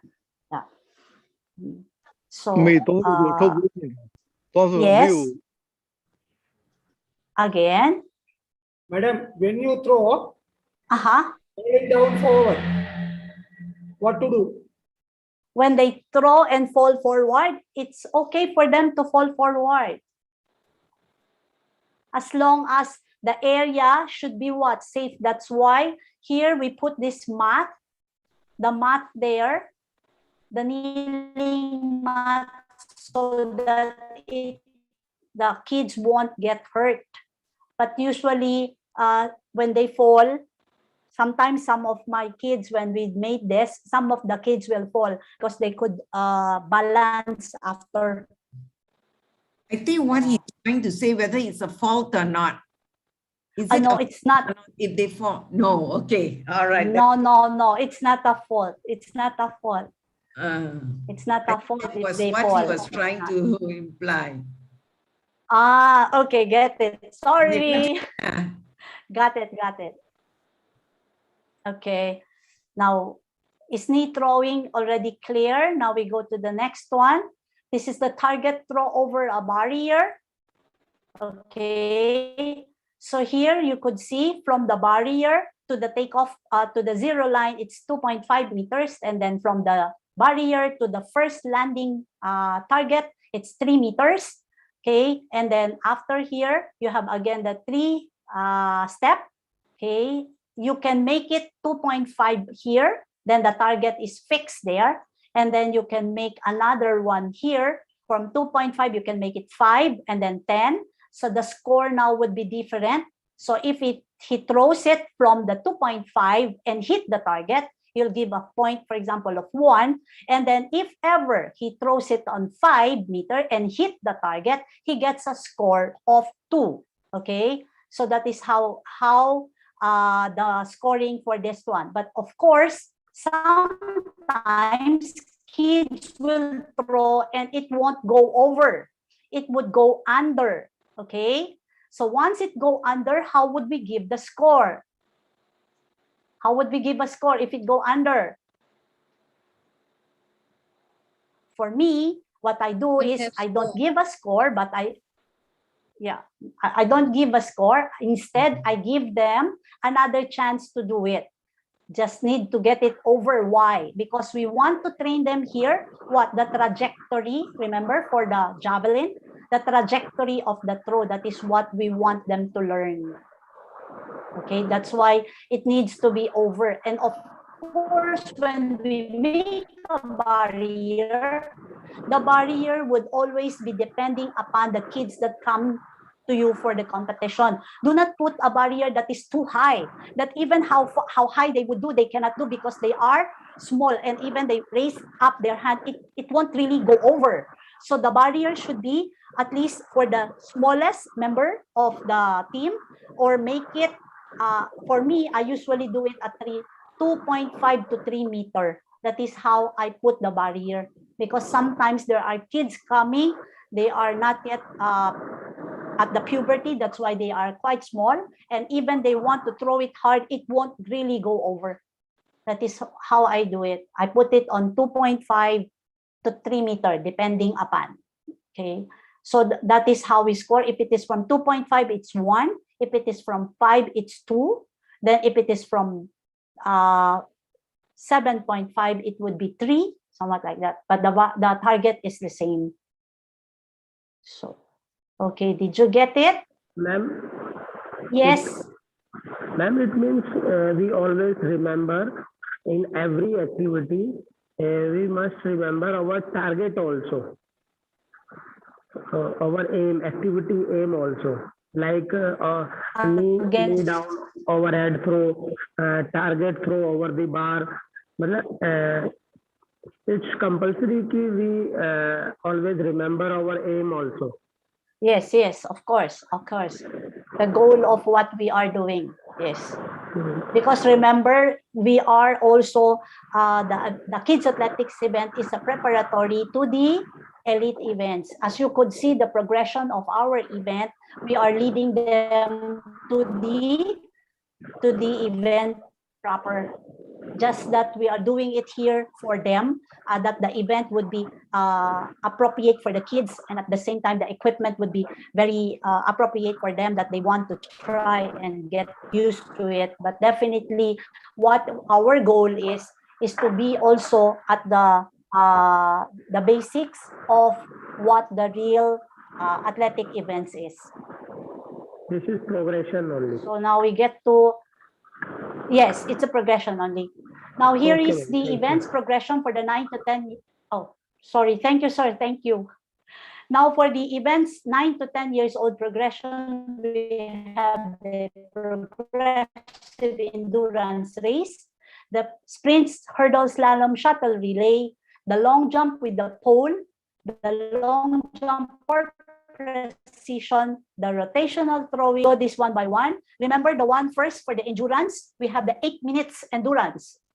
We have the 8 minutes endurance. Now we have the progressive endurance. This is somewhat like the Cooper's test. Remember how it is? You have there to plug down how many they can do there. That's the progressive.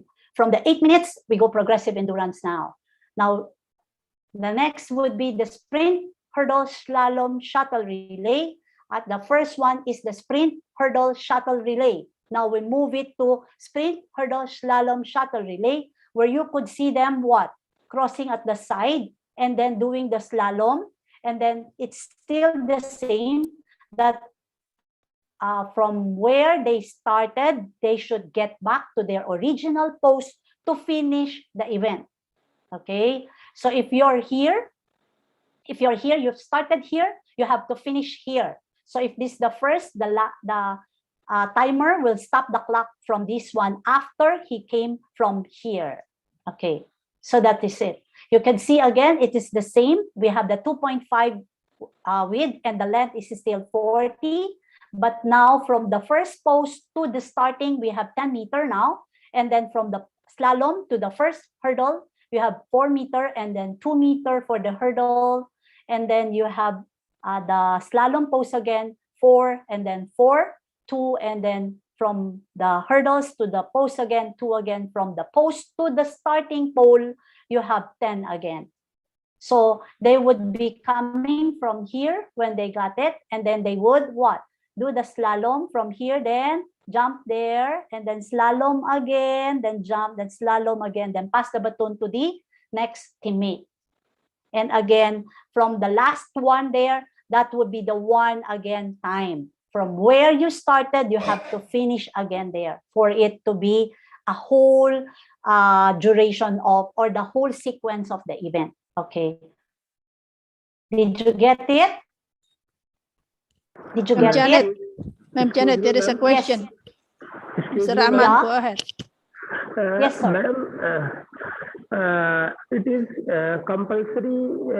We will go with this measurement. I think not is. Is it compulsory for what? We go with this particular measurement. 4 meter, 2 meter, 4 meter, 2 meter, 4 meter, then 10 meter. It is not compulsory, I think. Yes. You can plan also. Yes. Yes, Sir Ramnan. Actually, it's a basis for you because it would depend upon your area, and at the same time, it depends upon your participant. If you have a participant who is much taller, then definitely this would be too narrow for them. So you can make it a little bit wider. Wider or shorter also. Yes, wider or shorter. It depends upon the participants, of course. Depend on participant, depend on area, depend on Depend area. Yes. Depend on ground This is measurement also.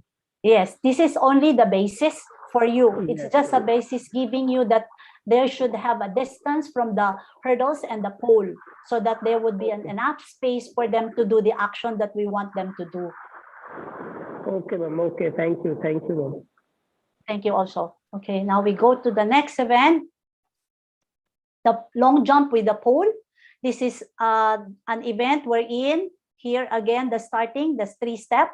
And of course, this is the plant area. What we want them to feel is only the hang of the pole and to what?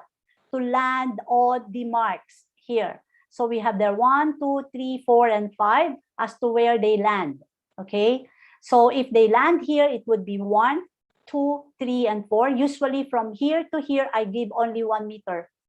I give only 1 meter, then that would be this 1, 2, 3, 4, 5. It would be just one after the other. It would be just one after the other. What I make here is to teach them to what?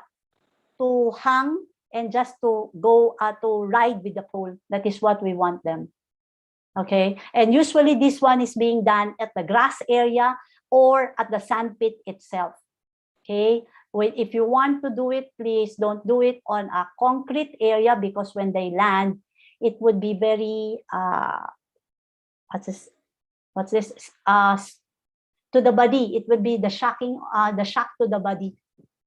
Okay,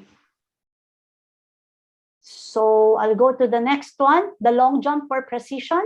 Remember, we have first the forward squat, then after the forward squat, right now we have now the long jump for precision, where we put the takeoff, but the takeoff is not small, it would be a wider one, just that we want them to take off there. We want to teach them that there is a takeoff, that the foot should step on that takeoff area. And then we'll teach them to land, wherein we put also circles, or maybe just to draw circle at the landing area. If you are at the grass area, we can make a square area for them, that this is the square 1, square 2, square 3, square 4, for them to land there. We want them to teach them how to land also. Okay, so there is 1, 2, 3, and 4, and of course the takeoff. Okay, so if they land here, stepping, so they give them 1. Of course, they have to step on the takeoff. If they didn't step on the takeoff, what we want to do is just to tell them, you can try and do it again. Okay. So, is it clear? Is there any question?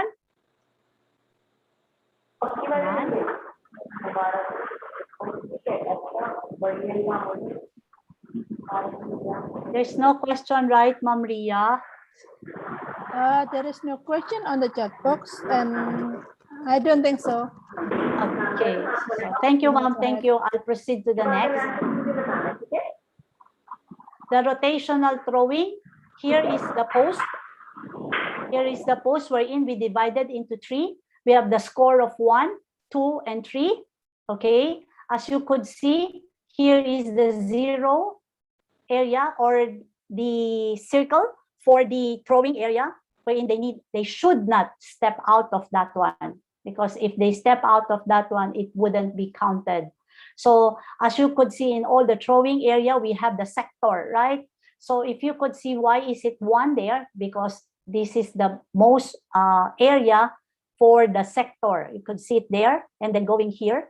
The most ideal would be from these 2 and 3. That's why 3 is the best, because it is almost the center of the sector. So that is what we want to teach them. Just need to make a turn.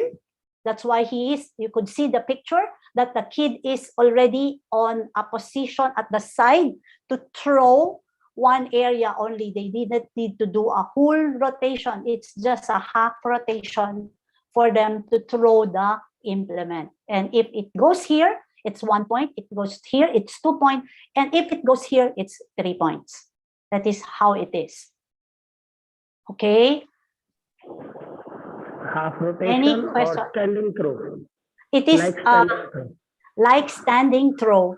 throw. It's Not like a half stand. rotation. No, you just No. have, no. It's just that the picture you could see, he is standing already there at the Yes. side. That's why it's like that, but it's not rotation. Okay. You want to make a rotation. It's just the standing there. Okay, now we go to the next. Okay, here is now the overhead backward throwing. Again, we have the 0 there, and then the tape measure will roll out. It would be from the floor. The picture, you could see it's just already on the release. It would be coming from the down, from the foot, going up, and then throw it there. That is the overhead backward throw. So it would be, again, depending upon where the ball would land, as to where it lands, that would be the one being scored. And then again, accumulated score of all the team added together, the farthest backward, overhead backward throw will be the score of the team. Okay. No question, or there is question? No? Okay. Now here is now the events for the 11. Thank you, Maria. Here is now the events for the 11 to 12-year-old difficulty. We have the band formula sprint hurdle running, the band formula sprint relay, the hurdle races, the 1,000-meter endurance race, the pole long jump over a sand pit, the long jump with the short approach, the triple jump with the short approach, the teens javelin throw, and the teens discus throw. See here, this is the band formula sprint hurdle relay. As you could see, it is already the preparatory to the what? 400-meter hurdle event. You could see we have already the starting here. That's why it has an opening there wherein the teammates will be queuing there.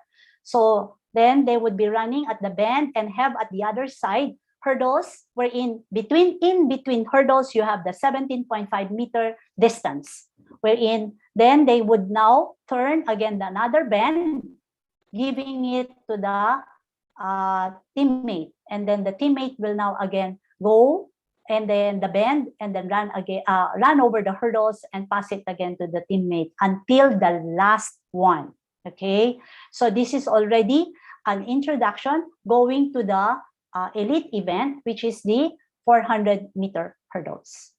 Now we go now to the next, the band formula sprint relay. As you could see, it is also the same with the band formula hurdles.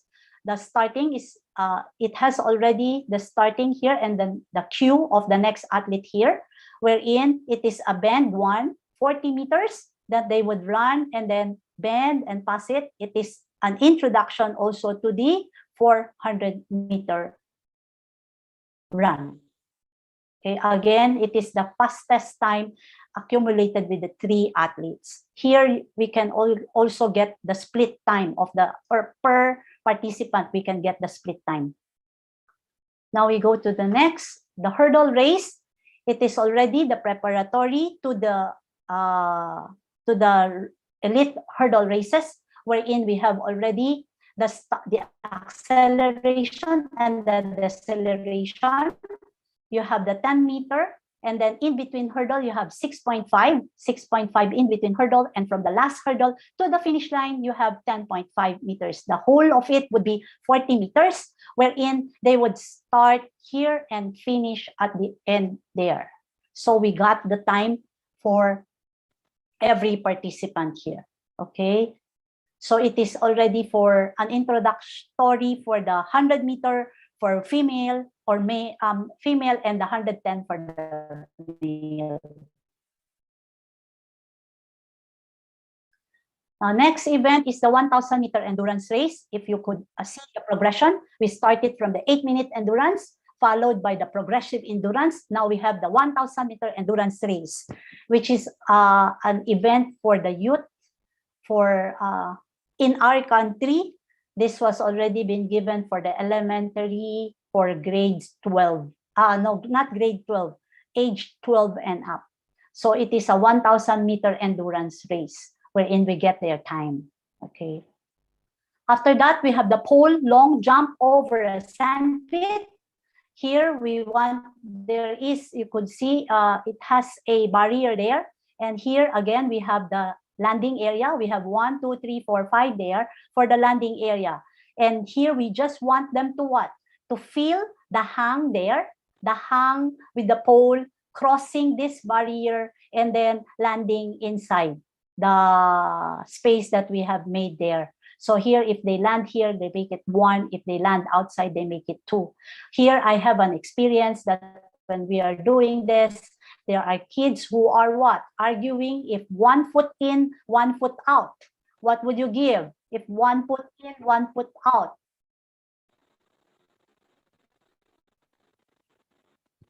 What do you give there? If 1 foot is in, then the other foot is out here. What is the score that you would give? No score, and then let them try again. No score and let them try again. What if the kid makes 2 foot out?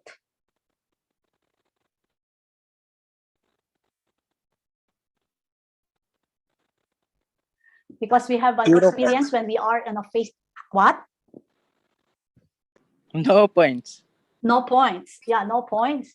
But if the other one is 1 foot in and then 1 foot out, then you give no points also. We have an Half point. half point. Yeah, half point. I usually give 1, not half, because it's not easy to compute a half point. Because before we have an instance that the kid have 1 foot in, then the other foot out. We don't give a point. And there come another teammate who landed both feet out. Then he says, why I have no point? Then my teammate also no point. I'm better than him. I make 1 foot in. Then you don't give me a point.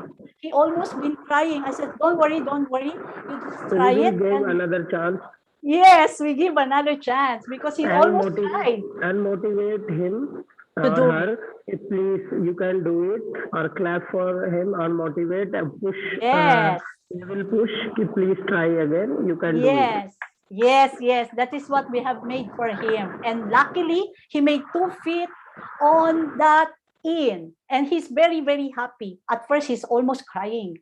That's why when we made this, every time anybody who made it 1 in and 1 out, we made it already 1 point. And if ever you don't make it, we give them another chance. That's it. Okay. So now we go to the next. This is the long jump with a short approach. This is already what? Remember, we have first the forward squat, followed by the long jump with precision, wherein we have already the takeoff board. Remember that one? We have the takeoff board. Now we introduce them with a short approach. The short approach may be 3 stride, 5 stride. Everybody should be 5 stride. If you want it 3 stride, everybody should be 3 stride. And of course, they should have the takeoff board and the landing of their 1, 2, 3, 4 again. So if they land here, you give them 1. If they land here, they give them 2. And accumulated again of all the members will be the score of the team. Okay. And now we go to the triple jump with the short approach. Again, triple jump is one event that is very, because the body weight being carried by the kid, and it's not that good for them to do that so much. So here what we do is to wherever the kids start to make the jump, okay, the short approach, then he made the start of the jump. That is where we start to measure until where they land, so that there would be not too much pressure for them, so that they would just do it happily and enjoyably. Okay, so what we do is that, and at the same time, it won't be that so hard for the body of the kid.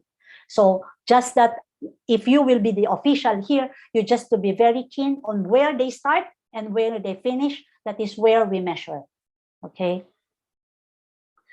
Now we go to the teens javelin throw. Here you could see we have already the runway of 3 meters, and it has a 5 meter from the start of the zero. Then you have the 10 meter there. Then you have 20, 30. Then you have 40 meter, 50 meter going on.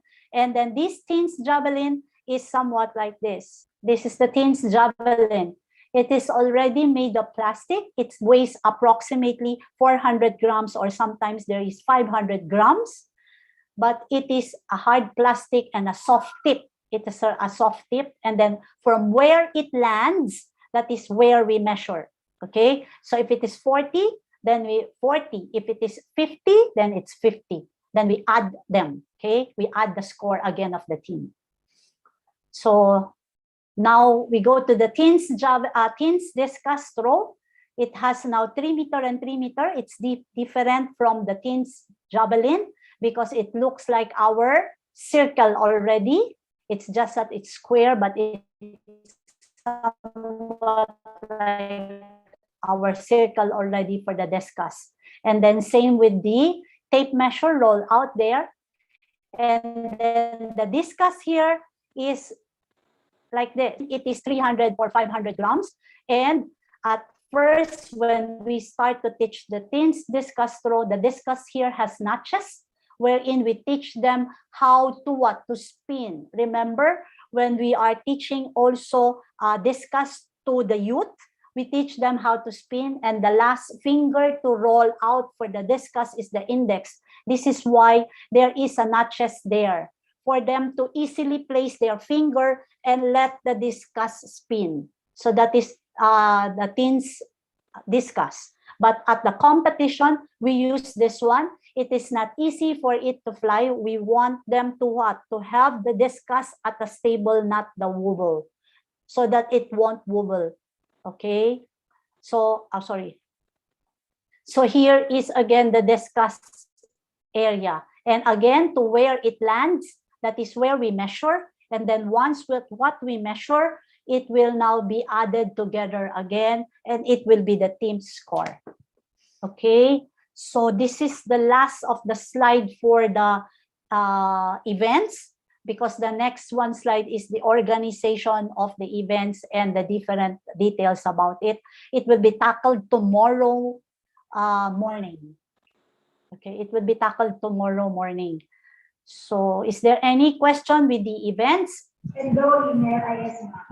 Ma'am, good afternoon.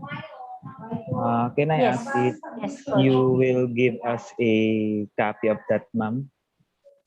Of the events. The events was, I think, Ma'am Ria was already put it already at our chat.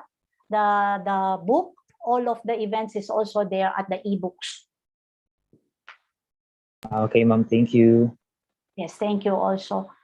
Any question? Any more question?